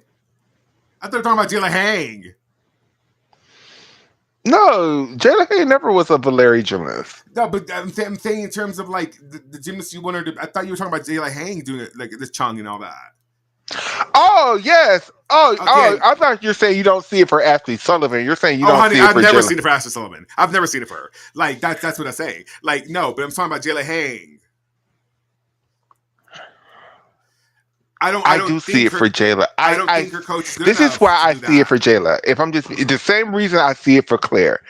And it's just one competition, and I'm judging a lot off of this one competition. But I saw the road to glory at the Italia World Cup for both of those girls, right? And both of those girls basically medaled on every event there. And it wasn't an all-around competition, but it just proved to me that both of them can get it done in the all-around if needed be. I think there's a world where they both go 1-2 at trials, and USA send both of those two as the 2 all-arounders. Then everybody else is scrambling for specialist spots, including Hesley. You're a dreamer. You're dreaming your sleep. Because the coaching is not up to par, honey. I get it, and the expectation would be that. I get it, but the coaching, the Kale is just not that girl to be coaching her like that. He just it's not going to come together. It's just not. We never thought it was going to come together for Hesley at the beginning of the season when she was around here falling around at Winter Cup. But that's Valeria Lubin. That's a different caliber of coach. Claire is coached by Valeri too. That's what I'm saying. Valeri is a different caliber of coach. I'm talking specifically Kel Robinson over there at fucking Pacific Rain and the way he coaches and shit. Difficulty. I don't think that he can live up to the moment of getting that girl to the potential that she has. That's what I'm saying. I see the vision you're seeing. I just don't think that the structure behind her can get her there. I feel where you're coming from. And I'm not going to say I disagree with where you're saying.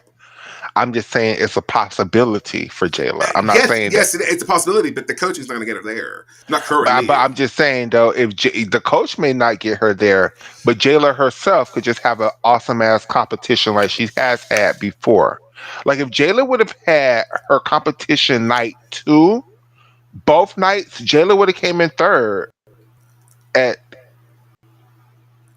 But Jayla had such a piss poor performance night 1. Okay, let's see that. I want to see that now. Let's see that scoring wise. Let's see if that holds. because I'm interested in that now. Okay, so Jayla Hang, that was a Pan Am's. That wasn't it. Okay, so Jayla Hang. Okay, 13 and all around. Okay, I gotta go to the all around. Hold on, and let me bring the scores back up so you can see it with me. Can Shayna? Oh, Shayna left. She'll be back. Why can't I hear myself? That's because I muted you. I'm sorry. Okay, so Jayla Hang's all around score. Let's see. Let's go to women's all around. Okay, Jayla Hang. Nope. Jayla Hang's. Okay. So she got it 55-4. Okay. 55-4. So US champ is cumulative. So then let's see. 55-4. God, I'm terrible at math. I hate when we look so stupid. 55.4 just plus let's do this time too. 55.4 gives you 110.8. So 110.8. Let's see. Who? Because Hesley won, right? So let's. Okay, so Hesley won. Oh God, I'm gonna have to go. Oh, Hesley's day one. Where's Hesley's day one? Because Hesley 55.6, 56.4. I need to copy these numbers somewhere. Or I can just write them down. Duh. Where did I put the little? Oh, there it is. Let's see here. I have paper here. No, just look at the page. I have page here. Fuck it. Those running it. No, because now I'm interested because I want to see if this holds. Because if it is, then you have a point. Otherwise, I'm just like, what is this? Where's my pen now? I had it here. Here she is. Okay, cool. Okay, so Rashada, you want to say the medal potentials for the girls? I'll give it to you when we get past this. So okay, that's Jayla. Okay, so go ahead. Yeah. So the national champion Hesley. So she had a what did I say? Where's Hesley's score? Hesley is that okay? Day one 55.6 plus. So day two score. That was day one. Day two. Can you please move out of the way? Please move. 56.4. It's okay, Shayna. I'm so sorry about that coughing. I've just got high as shit. I'm so sorry. So whatever comes out of my mouth over the next 45 minutes, forgive me. I'm sorry. Forgive her. She's not herself. So alrighty. So heavy cumulative. All the others scored 112. Oh shit. 112. 112. Then you have Leanne 56. Okay, so Leanne had 56-1 on day two, and then day one she had 55-1. Okay, so plus 55. Is it 1?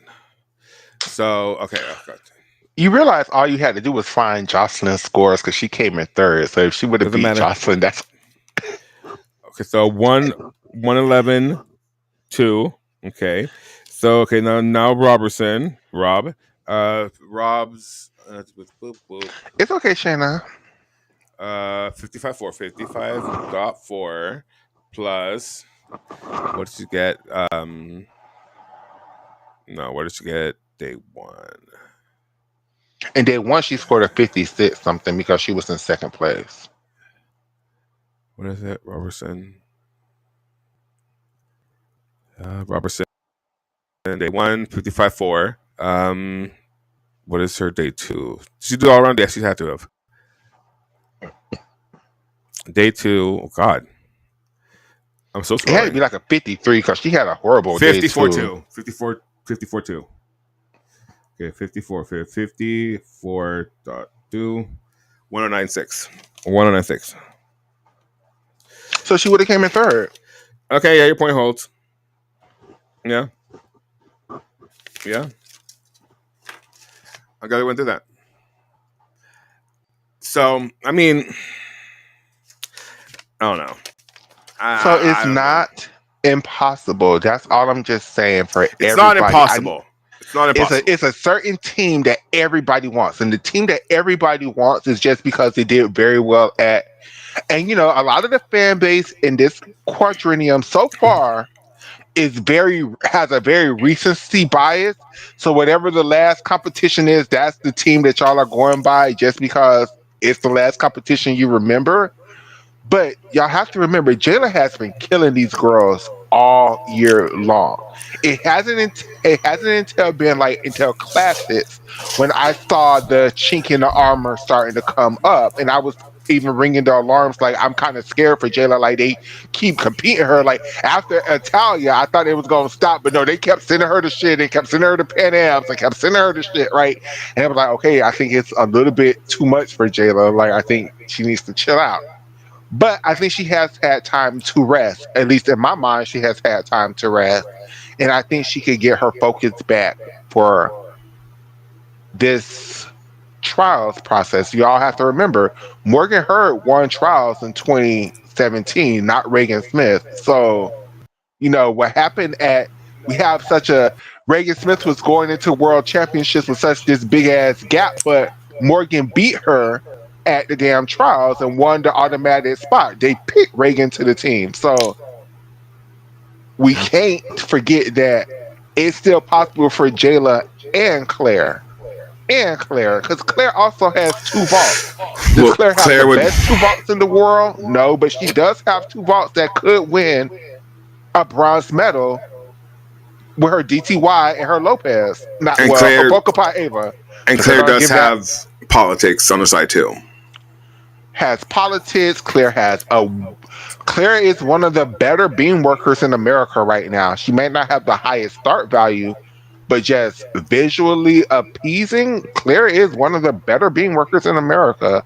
Claire has one of the most horrible floor routines in America because of tumbling, but just her dance and stuff is beautiful. I think they just need to take her tumbling down 2 or 3 pegs. Like, Claire ain't that girl to be trying double doubles and maybe a Arabian double front for Claire to a stag leap. That's as far as I see it for Claire. But maybe a nice whip back to a full in. Well, if she can do a double double, she can probably do that. I'm just to the point where there's gonna be some fuckery. I know there's gonna be some sort of fuckery. I know I can already see it and I can smell it. I can smell it. And then with Sky Blakely, let's be honest. She's my favorite, but I'm going to be very honest, and I might not be this honest ever again. Yeah, Sky has the gymnastics, and she always has the gymnastics in America. But when you take Sky overseas,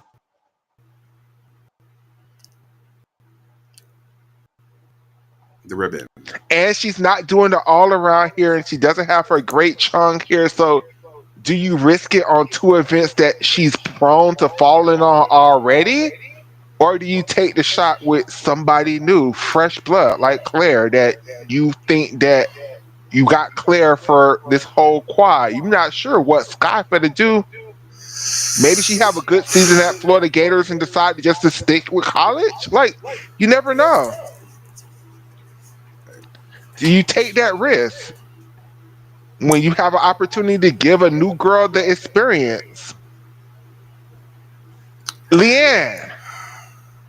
Again, very talented gymnast. Number 1 in the world on vault. That's if that vault get fully credited in the world, which we don't know. We don't know that it's not Simone. It's not Jay. It's not Jay Carey. It's not even Jordan Charles. Like, we don't know if they're going to give them vaults credit at world championships. Like, we could sit up there and be expecting Leanne to sit up there and she could stick that ball the same way she stuck it at their national championships, and they put up a 13-5, and we'd be like, 13-5, what the hell? And they're like, neutral deductions. The hand. And then what? Like, you have to show full support. It's a risk sending Leanne to Worlds just for vault. Not knowing, it's less of a risk than Jocelyn, because you already know Jocelyn got form issues, and you already taken that into consideration. Hey Nisha, you're not taking into consideration that they might not give Leanne credit for the vault. Yeah, it's very volatile. And why take that risk when Jayla Hang has 2 vaults. Jayla Hang done won many vault medals at these World Cups during her 2 vaults. Yeah, they're not giving her second vault Lopez credit, but she's still medaling with her Poca Paeva and her DTY. I hope she does not get hurt on that damn Chung. Because I know she's going to throw it at selection camp. I just know she's going to throw it. Who else? Claire Pease also has won vault medals at World Cups doing her DTY and her Poca Paeva. That's another one. I can see her trying to throw a Chung here at the I can see that too. I thought Claire was going to try that national championships. The way she was I thought she was going to try it. Jocelyn, she has a decent Chung. It's not her Chung that's her issue. It's her DTY that's the issue. Yeah. Why take the risk on it's just even Jocelyn? Why take the risk on Jocelyn right now? But see, no, Jocelyn is a different one because I do think Jocelyn is one that you take the risk on because she's a gamer. She's a gamer. She's a gamer, and you expect to have Jocelyn the whole quad. Jocelyn is a young NCAA. This is her freshman season. Leanne, on the other hand, sophomore. Well, I mean, she only competed once. Yeah. She's not competing yet. Yeah. Whereas Leanne, she's done graduated. She's done graduated. And we've taken these risks with Leanne before with Jocelyn. We did send her to Worlds once, and she got hurt. Oh. So we don't know what her full potential. Varies so much. So we don't know, but I think this would be a chance to test Jocelyn Beam out on the world stage, to test her floor, because sometimes it just depends on the judges. Sometimes they give Jocelyn huge ass scores on floor. They overlook a lot for Jocelyn, and sometimes they don't. So I'm not sure how. This is why I wish they would have sent somebody, Leanne and Jocelyn, to this Paris World Cup, so we could have got at least some kind of idea of what they would score. But now they're going to test. Now they're going to test those waters at selection camp. At selection camps and at world championships. And I think we might see 4 Chungs at selection camp. It's possible. Yeah. Now, do I think they should? No. I think 3 out of those 4 are realistic. 2 out of those 4 are realistic. The other 2, I'm like, don't do it. Don't do it, little girl. I think Jayla might have a better charm than Leanne, though. No.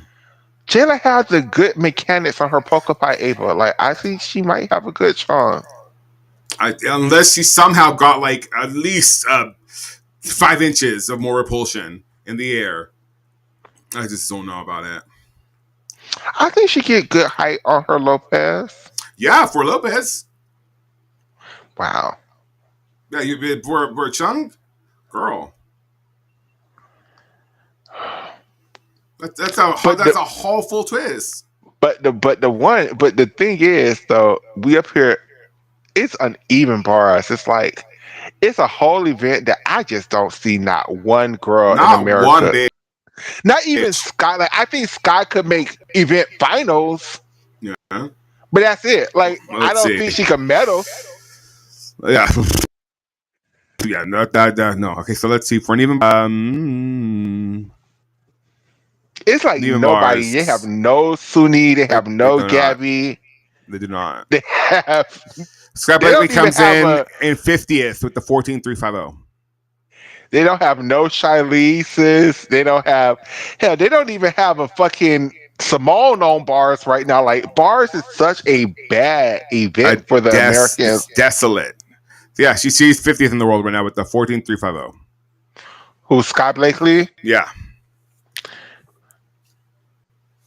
And that's the highest American score in the world on bars. It is, because I think the next highest would be Jayla Hang. I think she scored a 14.2 something at Claire Pease at 14-3-3 at the Antalya is then it's Hestia Jayla. Clara 14-1, and that's in 71st. Jayla Hang 14-1-3-3, and that was at Pan Am's, and that's 72nd in the world. Claire again. So Simone Rose comes in at 85th with a 14. She's not involved in this conversation. Okay, then yeah, I'm telling you, like it's bleak for the Americans. They are lucky this isn't a team world championship, because that would be a problem with bars. A problem. I mean, maybe they could make it up for it on vault if they really did have 3 chongs. I mean, that would make up for it a little bit, but still, it would be. If they're great chongs, yeah, sure. Yeah, but it would be a problem, because who do you put up? Okay, let's say this was a team world championships and it was a 5-person team. Fuck. Okay. I think the team 3 up to count. 3 up, 3 count. No, 4 up to count. 4 up, 4 no, yeah, 4 up, 3 counts prelims, 3 up, 3 counts finals. I think it would have to be. Yeah. What year is this? Right now. Right. Oh, okay. I think it would have to be Hesley, Claire, and Jayla as the all-arounders. Sky as. Damn, bars. it would not be easy. Sky would be bars and beam, and then who do you take? Jocelyn or Leanne? Jocelyn. Damn, and Leanne is the alternate again. So yep. On this team, you have, and then one of them gets hurt. Chong. Wait, okay, so let me write that down. Hold on, let me write that down. What did you say? You said who? You said I'm going Jayla. No. Do you send Claire or Leanne as the all-arounder behind Hesley and Jayla?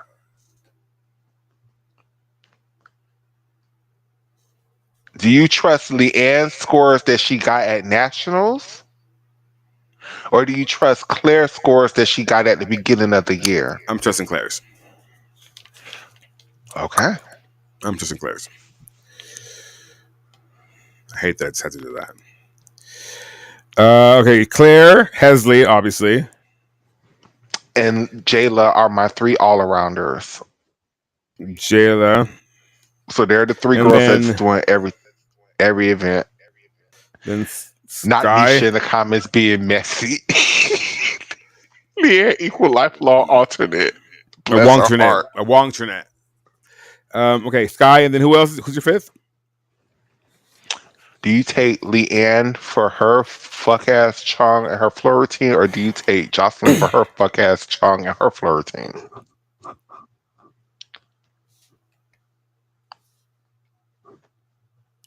Jocelyn. I'm taking Jocelyn too, because I'm using Jocelyn as a threat to the other girls that I might use Jocelyn on beam and not use, and one of them might not do the all around. Like, it's a possibility, or I might use Jocelyn in team finals on beam. Wow.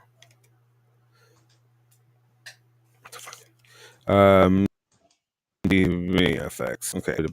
Boop. Okay. All right. So who are you doing? Who's on vault? So vault, it would have to be, if you're taking Jocelyn, it would have to be Jocelyn is the main vaulter.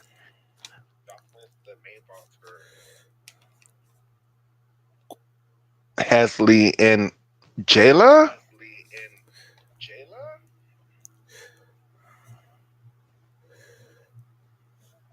And then no Claire? Oh, for prelims. Oh, yeah, and Claire. Okay. And then on uneven bars, it would have to go.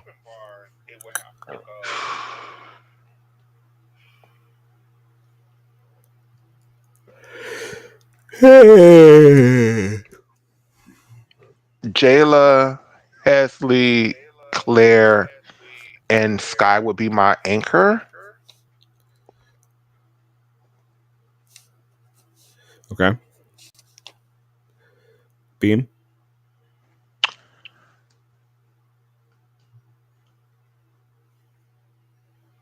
It would be Jayla's up. It would be Claire's up first, then Jayla, then Hesley, then Sky, or All right. maybe Sky then Hesley. No No, I'm Jocelyn on gonna go Beam. Sky then. Mm, because who I'm taking out, it will be either Jayla or Claire, and I'm expecting them two girls to make it to the all around final over Hesley. I'm just putting Hesley there because she's the national champion.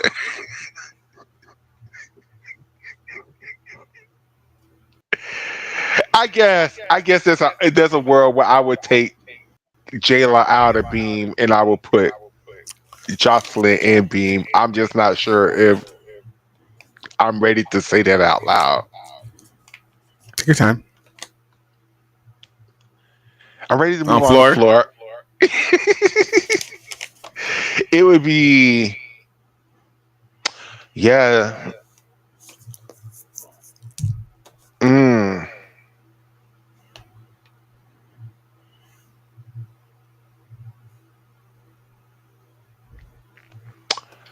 I guess I would go Jayla,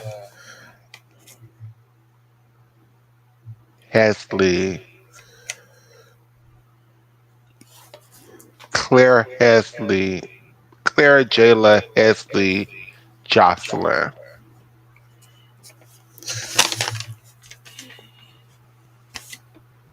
All right. All right. Sure. Okay. And then in my team finals, I'm hoping to do on vault. I'm hoping my first vaulter up is Hesley. My second vaulter up is Jayla. My third vaulter up is Jocelyn. Whether Jayla is doing her DTY or a Chung, I'm still hoping she's my second vaulter up in that rotation. Then I'm hoping in this team final scenario, then I'm using Jayla, Claire, and no, I'm so sorry. I'm using Claire, Hesley, and Sky on bars,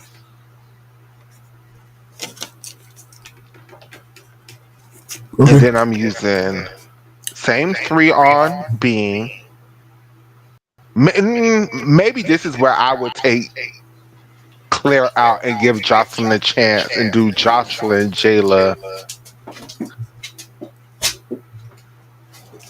Hesley. No, All right. Jocelyn, Hesley, Sky. I'm so sorry. I keep forgetting Sky's on this team. Okay. And then Floor would be Jayla, Hesley, and Jocelyn. All right. That's unique New York. Damn, That's that unique. team feels so bad, but I don't Yeah. think Leanne would make a team.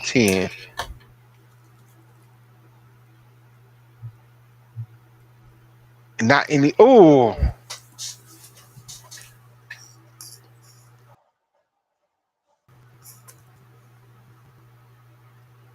but with this current world championships, I just think it's so hard because, like, no scenario, there's individual worlds because I could really see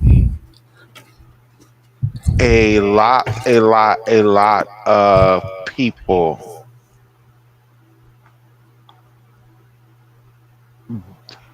I think they're going to try to let Hesley do the all around just because she won national championships, right? So I think Hesley is going to do the all around. It's the second girl who I'm not sure. I could see them.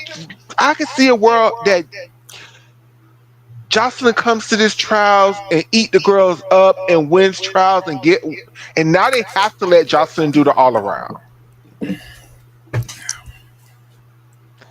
So that would make the team easier for the team that we would want because it would be Hesley and Jocelyn as the all around, Sky doing 2 events, Leanne doing 2 events.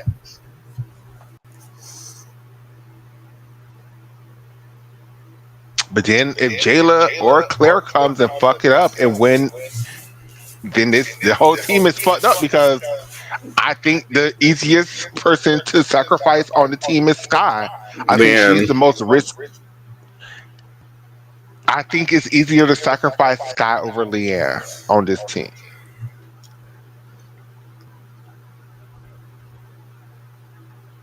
Maybe. No, well, because Sky's spot to me is basically determined that Hesley has to be an all-arounder. If Hesley isn't an all-arounder and Hesley is being chosen as one of the specialists, I'm still choosing Hesley's bars and beam over Sky's bars and beam. Really? I just trust Hesley just this much more at this point in time.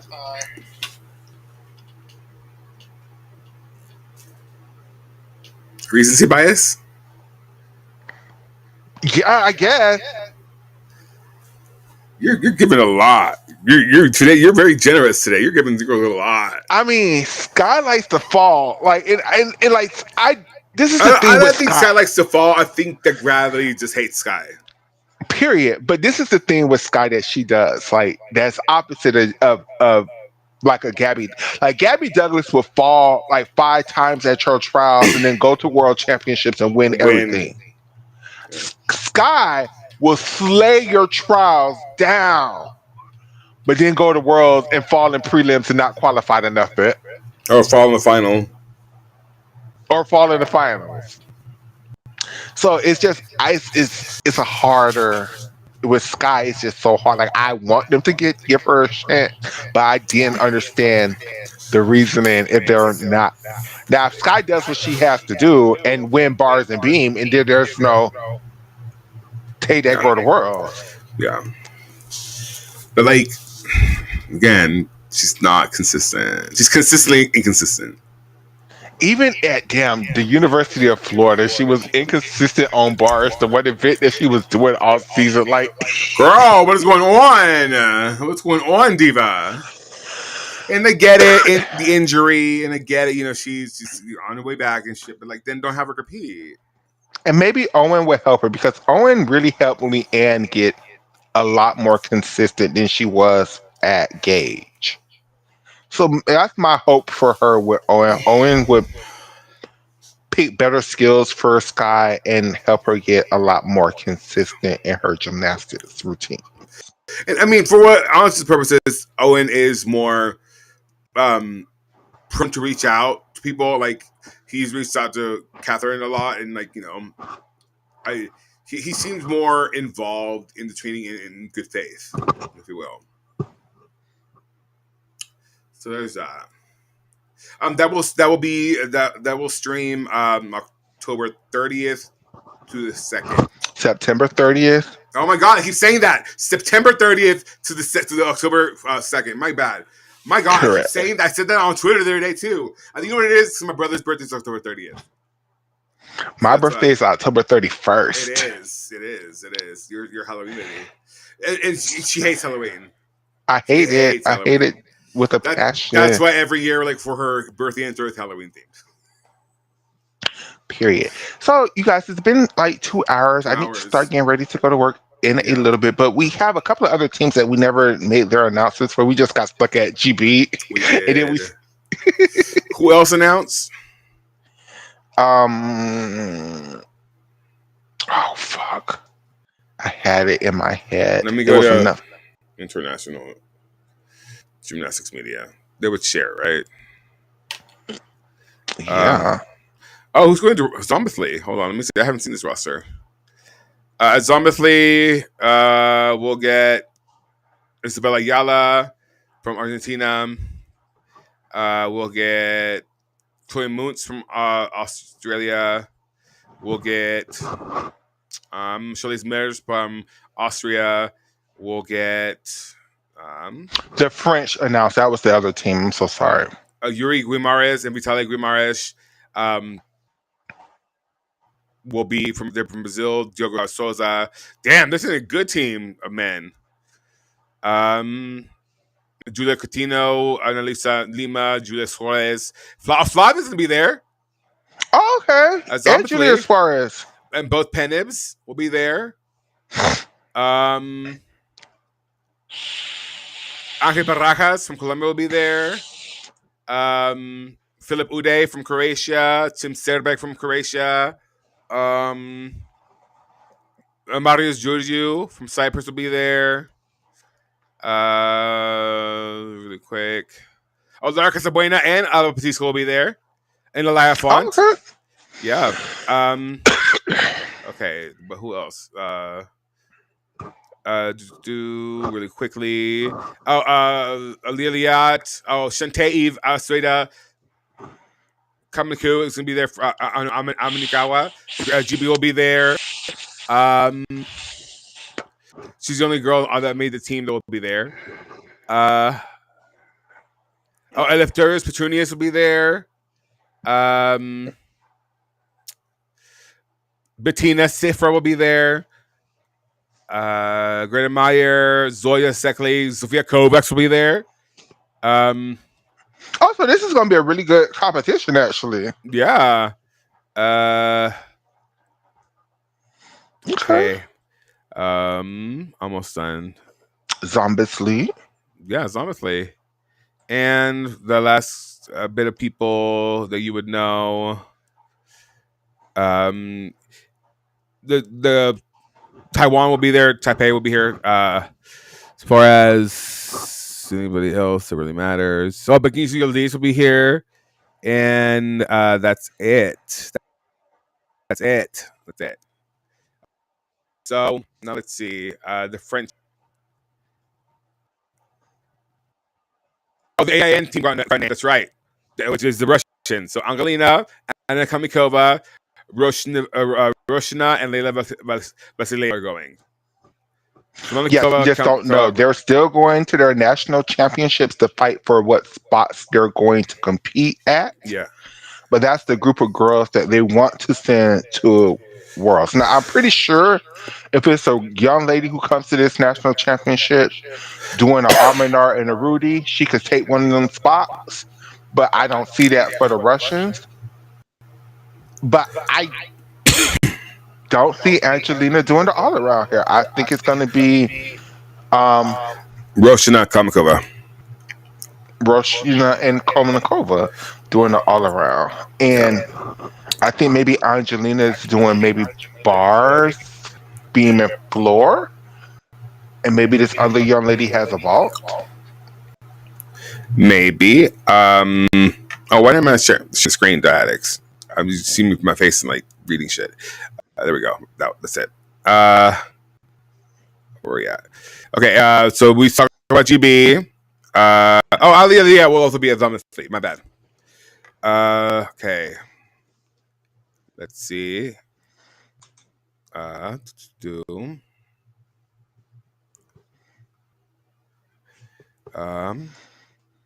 Yes, Nisha, we saw Leanne fall all over the place in the NCAA. This is why we not did. take it. We did. Leanne has a consistency problem. I mean, but Owen has helped her more than Gage has. I mean, Leanne doesn't fall as much as she falls when she was with Gage. And I'm hoping the same thing for Sky. Where the fuck is this French team?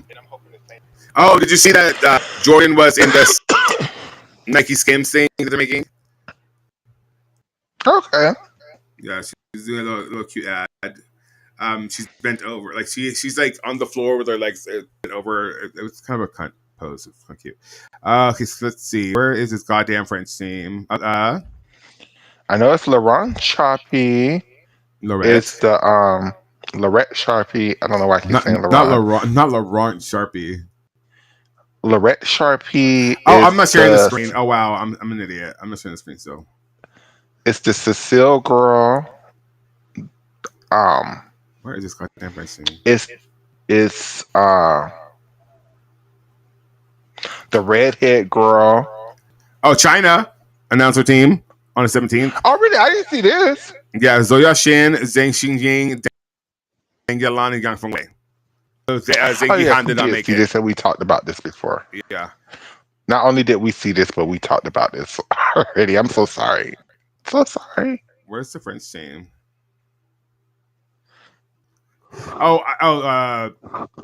Sweden, Natalie Westland, Emily Westland, and William Sundell. Congratulations to them girls. I have no clue about none of y'all. What is it? What is it? Oh, Denelle was in Cirque now. Oh, that's cool. Good for him. That's cute, I guess. Yeah. Good for him. Yeah. Hi, Mr. Leva. Where the fuck is this goddamn French team? Let's go to the French Federation. FFRG. No, is it F? There it is. Goddamn. Like, why is this so difficult to find? I have to go. Do I have to scroll up? Yes. My cursor. I hope this isn't something I just made up in my mind. Like, no, they named it. It's right there. Okay. Oh, this is a cute little graphic. Background, please. I like how the men's is all like black and the women's is all like colorful. God. So it is Laura Sharpie. It is Celia. God, that's what happens when you make your fucking text so small. But who am I? There. Thank you. Okay. Laura Sharpie, Celia Serber, Morgana Sekremer, and Ming Gerardi van Ilken. There you go, Ilken. And then for the men, my husband, Samir Aitzide, Anthony Mansard, Cameron Lee Bernard, Kevin Carvalho, Lucas Desage, and Nicolas Diaz. Yeah. What the fuck is this? Girl to girl, don't get pregnant for marriage. Stay educated, ever fully rely on a man. Period. So I think that's the team they had to send. Yeah, they had no other options because what's her name? The young lady, Colleen Devillard, is training again, but she's not ready. And then, what's her name? Fucking Melanie de Jesus Santos is, yeah. Oh, Flavia is training bars for this Zombie League World Challenge Cup.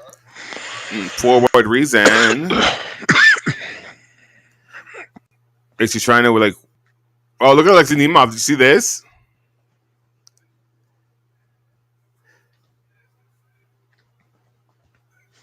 Look at Alexei, sexy Alexei.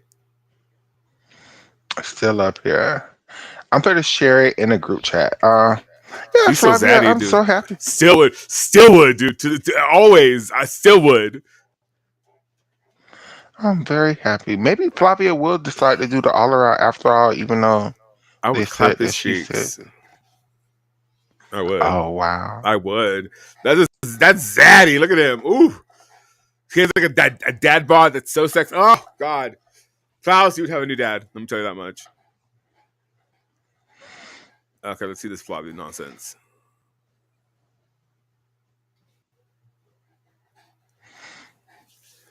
Okay. I don't think she did any skills. She just is swinging bars, but I'm tofu.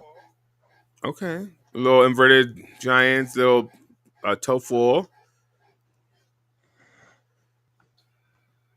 Okay. To you. Yeah. Hopefully, cute. maybe she'll change her mind and do the all around. And do what? A DTY? That's what she's always done. Okay. Yeah. Okay. Sure. Yeah. Do you think she could win?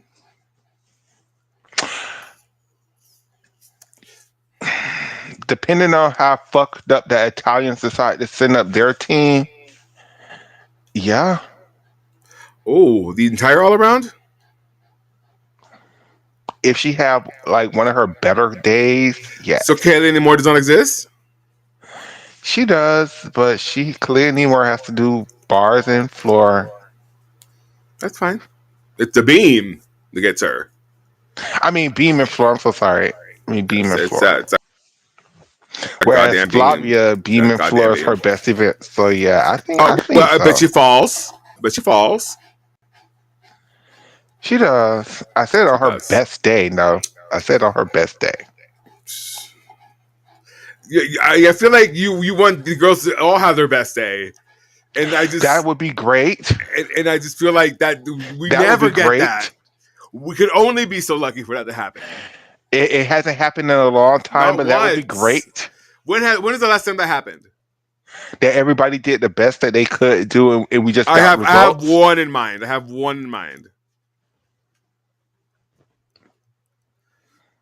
When Gabby and Ali beat Jordan, I mean, Jordan didn't do bad. Y'all act like Jordan had a horrible meet. Like, she didn't do her absolute best, but she didn't do bad. She just missed a connection. Worlds all around 20, the Kyla, Larissa, Simone one. 2014? Yeah. No, because Mustafina would have came in third if not for falling on floor. Oh, yeah. You're right. That was a sneak Kyla Ross. Like, Kyla Ross sneaks in there. Yeah. With no difficulty and none of her routines. No difficulty, bitch. God damn, she was tall. Towered over the girls. And then she tried to come back the next year with Gabby, and she was like, "Bitch, Gabby and Ali coming back. Fuck, let me throw everything." It just was not happening. Too tall. She was like, "Okay, UCLA, I'm ready. UCLA." And then it took her like 2.5 years. To get good. Yeah, but once she had that locked in, bitch, it was automatic. I wish she got to 40. Kyla really grew up. She could have. I mean, they cut her season in half. Like, we never know what she could have done. Maggie could have 40'd. Both of them could have got 40s at national championships. Like, and we had 2, bitch, and we had press passes that year. Fucking COVID. Fucking COVID. So with that being said, I guess did we say the French team? Yeah, we had talked about it. Do we have anything else? It just went over my head. I'm so sorry. Oh, the interviews. I'm so. But we can do that yes, next time. Your interviews. We can do it next time. No, let's do it right now. Okay. Your interviews. Yeah. How did it feel to have 3 very popular, very famous gymnasts come on the show to speak with you? In my struggle Spanish. Well, it's not struggle. I get nervous and ahead of myself, and like in the moment, I'm like having to think.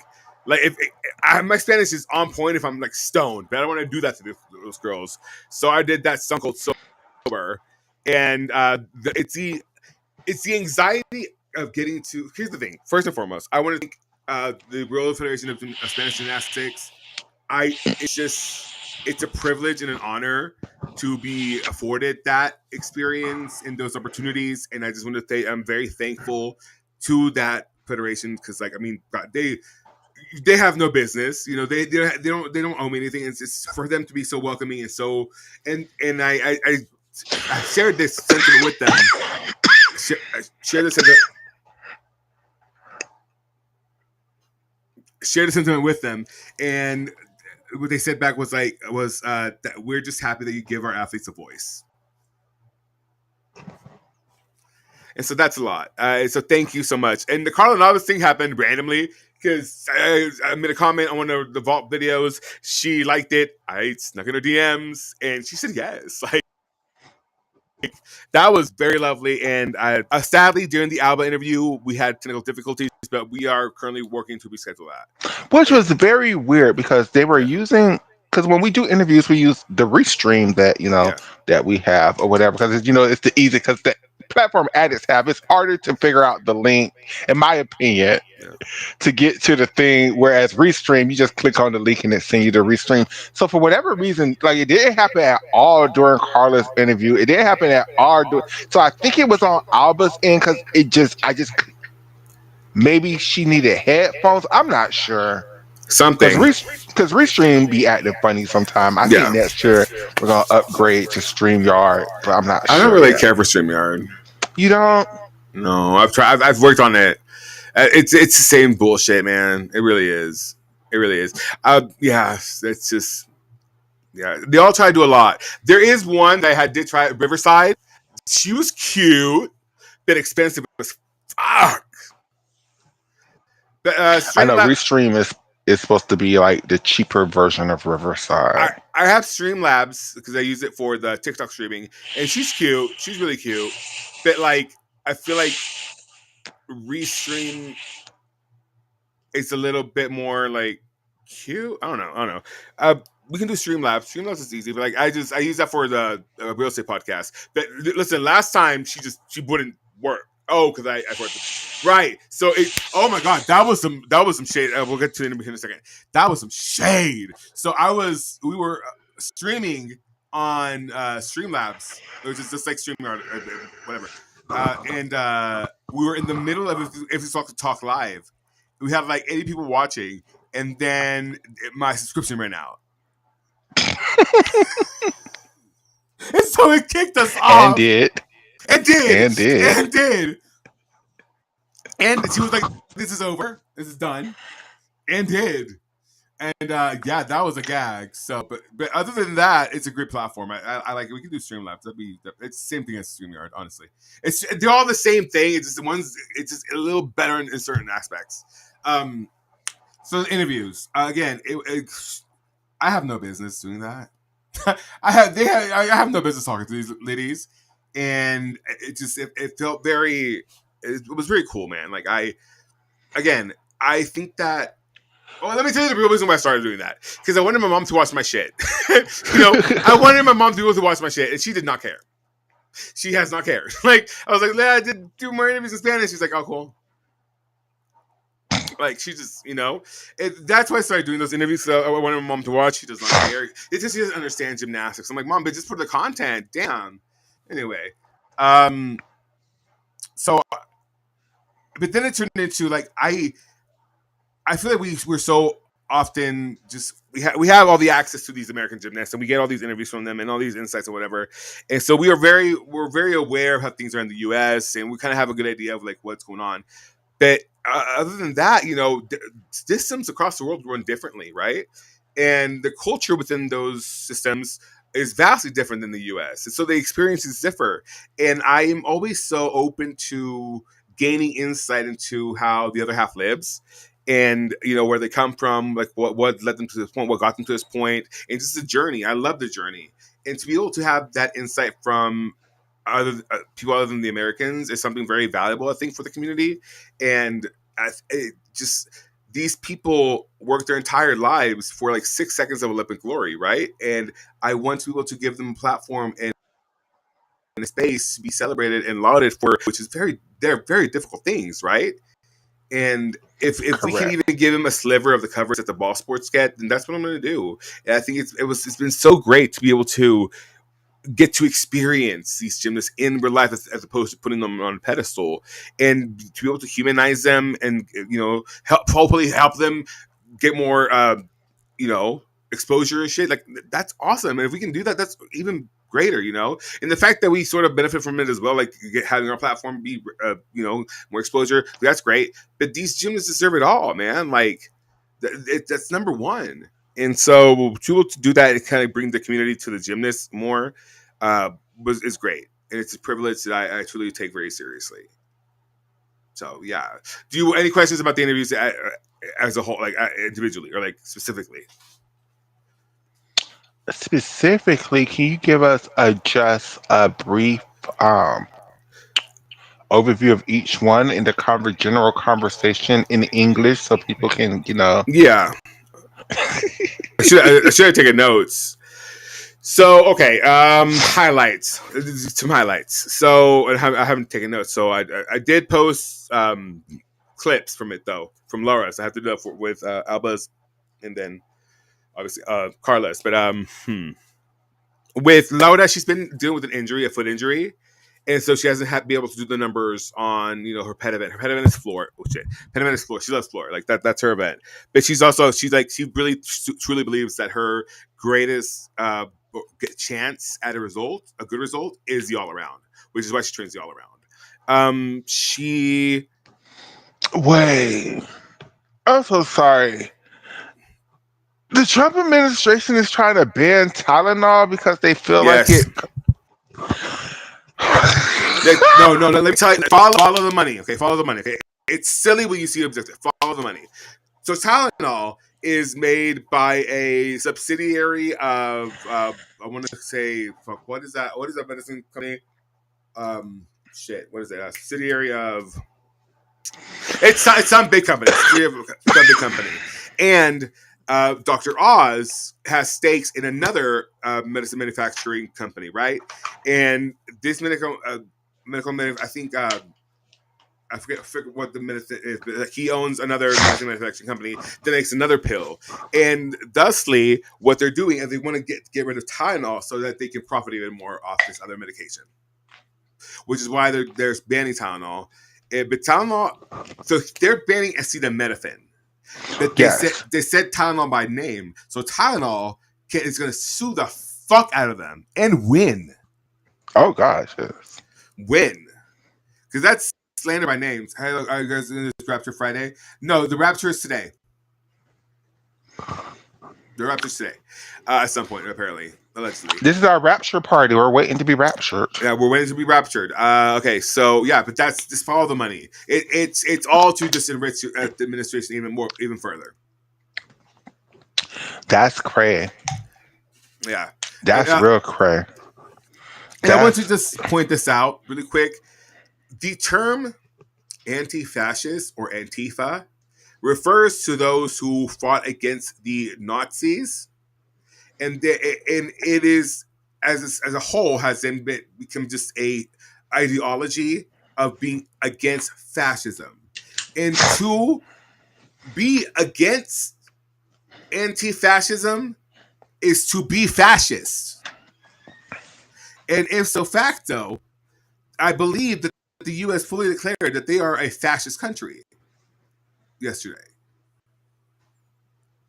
It's here for being against Antifa. Well, that's what that is, because Antifa is anti-fascist. It's anti-fascism, and to be against that and to declare that a terrorist organization means that you are fully for fascism. Period. Because Antifa is not a actual organization. There is no structure because it is a thought. It's a school of thought. It is an ideology. It's just, how are you going to police that? And it's anybody protests. It's anybody who is calling for the against the government. It's the way that how are you going to police this? Which is just gives an open door to literally incarcerate anybody who speaks out against the government. Michaela, that's where it's headed. I mean, I'm already like, okay. Again, I'm not trying to. Did you read it? Did you read the thing that they're doing? Anybody who interferes with an ICE raid is Antifa. Anybody who films people doing the ICE raids is Antifa, as per the designation of what it said.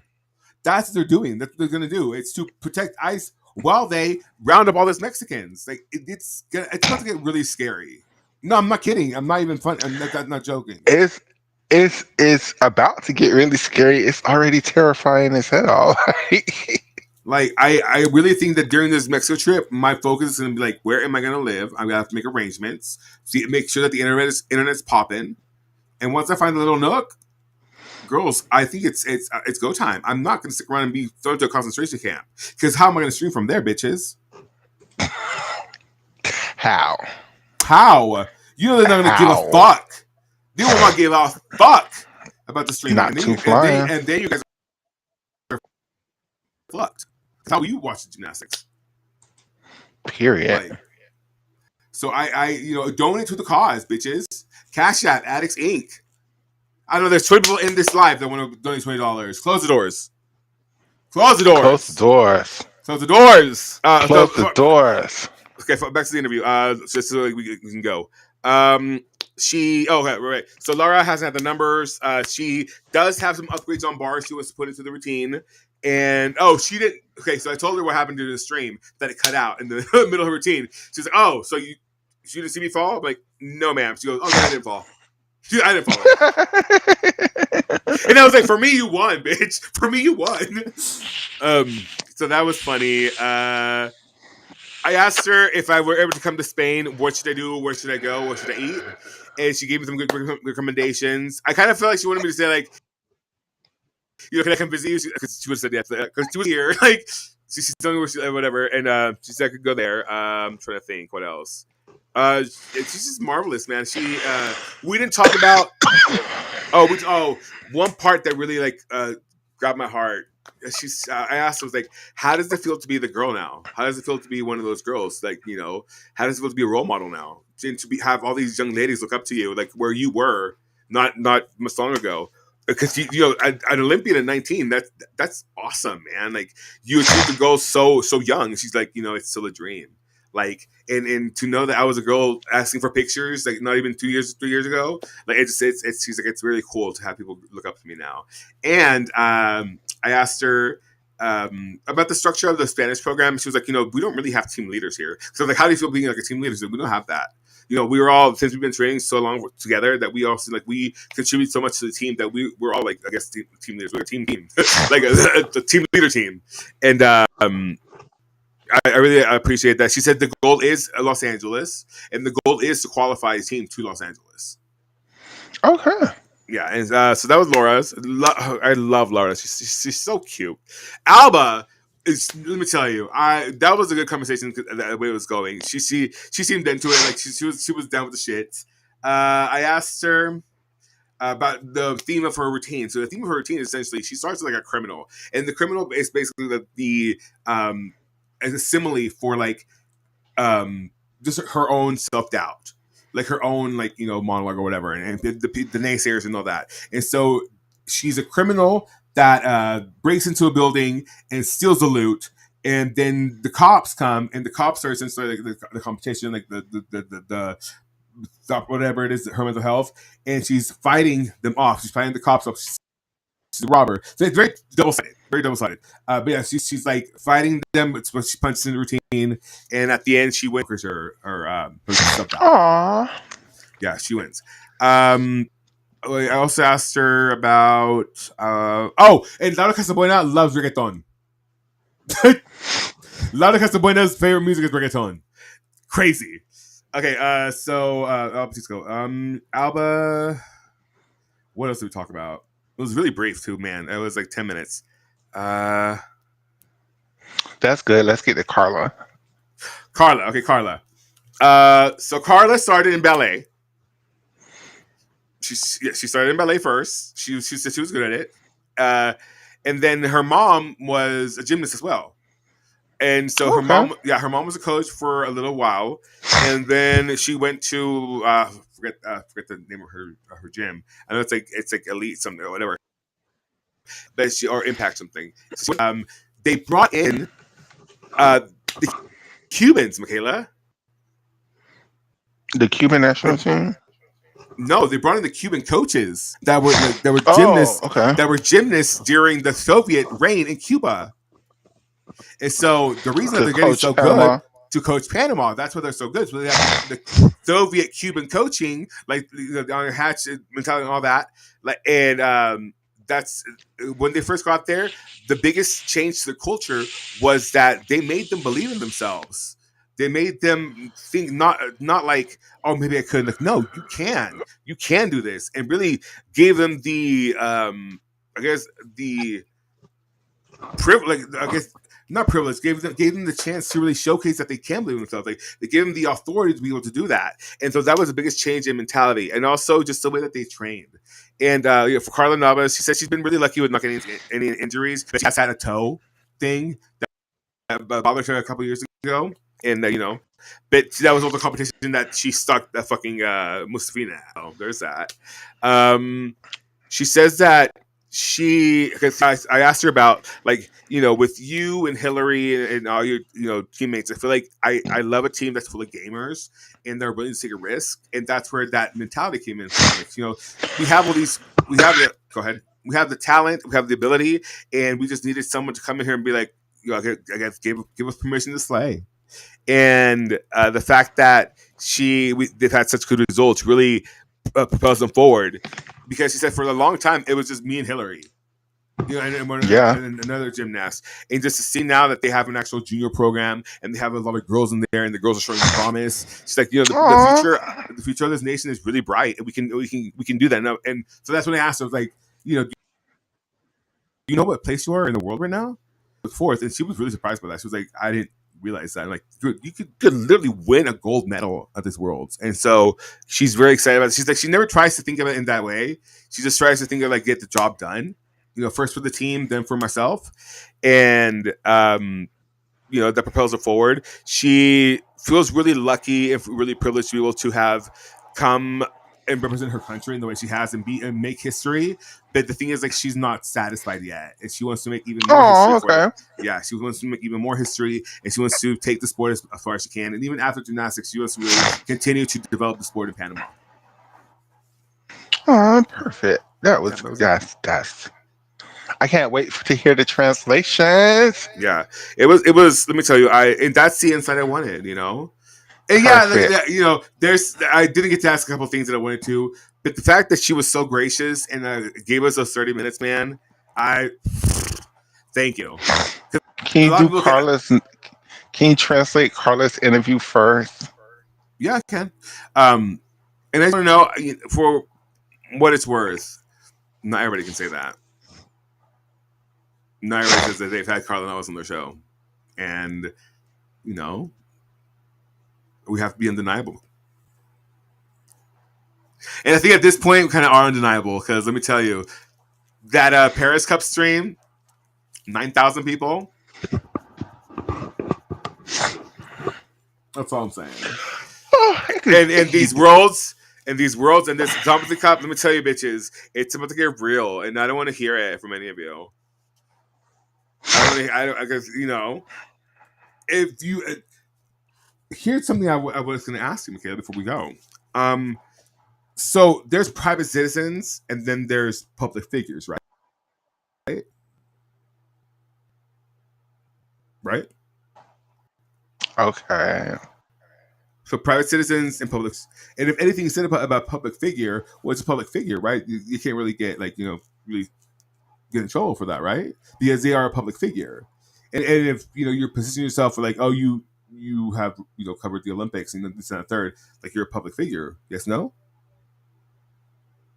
I don't know what you're talking about. And I'm saying us public figures, them public figures. You can't. It's not really a private citizen matter. It's just entertainment. It's just entertainment at the end of the day, right?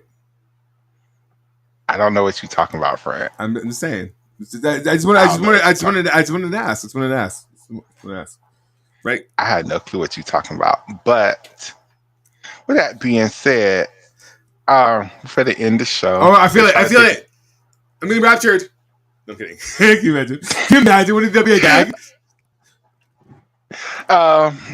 Let's start lifting. Alice goes to Mexico tomorrow, and I have to work tonight. I can't promise y'all another show between, but I can promise y'all while Alice is in Mexico, I'll drag Oscar fucking hand by the fucking foot, and me and Oscar will do shows. I'll also do a show. From Mexico. Okay, cool. Because we gotta test the Wi-Fi. Cool. I might do I might stream from I might stream from TikTok or something. I might stream a little bit here while I'm in Mexico. Just to show. Yeah, why not? Great. And I don't know if y'all follow this channel. His name is Wally. His channel is the Soviet OG, the Sov OG. I'm not going to spell it out because every time I do, I say it wrong. But he have a really good video about the 1995 World Championships that got me looking at Lilia Polka Pie Ava differently. I just suggest you all watch that video because I just feel some kind of way. How do you feel about it? Maybe Lilia wasn't the gymnast that we all were fed to believe she was. She was not. Maybe she was a little bit overscored a lot of places. She was. I always felt that way. Especially on her uneven bars. There's just no way they gave her a lot. Should be scoring. They gave her a lot. She should be scoring 9 6s, but she's always scoring 9, 8, 5. They gave her a lot. It just was not a possible score for that uneven Gina Gojian, they gave Gina Gojian a lot. They gave Gina Gojian a lot. My Gina Gojian. You're gonna believe my Gina Gojian alone. They gave her a lot. They gave her all her flowers. That woman deserves all of them. They gave her too many flowers. That's what I'm telling you. They gave a lot. They gave Simona Arminar a lot. They gave her a lot. They gave her a greenhouse. Mama, they gave Simona Arminar a lot. That was a greenhouse. They gave her an entire greenhouse of flowers. My God. Too many flowers. And Moe Long, you let all these people have a lot because you just kept falling, girl. You let all these people have a whole career. Have the bouquet. She should have the bouquet. You let all these people have a whole bouquet, that whole quad, because your ass just kept falling, girl. Falina Aguilera. My God. All right, let's go. But anyhow, I love you all. Enjoy y'all day of Rapture. Hopefully, it goes great for you all. Hopefully you get raptured, bitch. Hopefully you get raptured. Hopefully these people won't be giving me the business at this damn hotel tonight. I love you, love you, love you all. I love you, addicts. Bye, Shayna. Thanks you for getting on. Hi, Oscar. Hi, John Perry. Hi, Urza. NCAA season is coming up, so Urza will be back around. He's still a part of the show. He just, elite gymnastics ain't his thing. He's here for NCAA. He is here for it all. He is not here for it all. He'll be here when the Olympics come around, but other than that, he's all into his UCLA, and man, UCLA have a really strong team. UCLA, I might have to jump on that bandwagon again, girl, because y'all got the team. Can I tell you what I want to do for nationals? Sure. I'm back and forth on a couple ideas. So I either want to really try to get some big ass pom poms like that lady someone money, whatever. It's fine. We got over it. I guess. Did I say what happened with that? No. So I ordered 2 oversized pom poms, like 2 sets, right? So 4. And I paid the deposit, and then she deleted her account. Oh wow! On Reddit, because that's how I was contacting her. Oh wow! Whatever. Yeah. Mm-hmm. So that happened. She's still active on eBay. I might have someone else do it for me and just try. Either that, or I want to. I don't know if I want to do, because I don't know who I'm really like. I'm really be there for this year, because I have to watch the season. But I'm debating between a big old bear head, like how in Harry Potter she has a big old lion head. So I want a big old bear head, like just with so I can put it as a hat, or I want I don't know if I want a gator head. I don't really care for that. But would it be like? Would it just be like a fucking if I did a Konosuga, would it just be like a wagon hat? Like how would you make a wagon hat for OU? I would do the bear thing because it would be easier to accomplish. I wouldn't understand how to do the wagon hat thing. What if it's just a wagon as a hat? Maybe just bring a wagon? No, I want it on my head. Oh. Because I don't have a fan. I think we should all have fans. But like a big old fan. Mama, that fucking fan saved me from that fucking Fort Worth Heat. Let me tell you that much. That fan saved me, my God. Because it was hot. Tina Aguilera. So like a big old wagon. Just make it just find a light wagon, obviously. And then cut a hole and make a hat. Is that what I should do? I don't know. Would that be funny? Yes. I'm gonna think about that. I think it'd be easy just to find a light with a wagon, or maybe make a wagon of some sort. Maybe 3D print a wagon, because I want it pretty big. I want it to be kind of obnoxious. Not too big, but maybe the size of my head itself. I don't know. We'll think about it. We'll figure it out. Perfect. Because I want to do TV antics. And with that being said, we'll see you guys later. Bye, friends. Bye.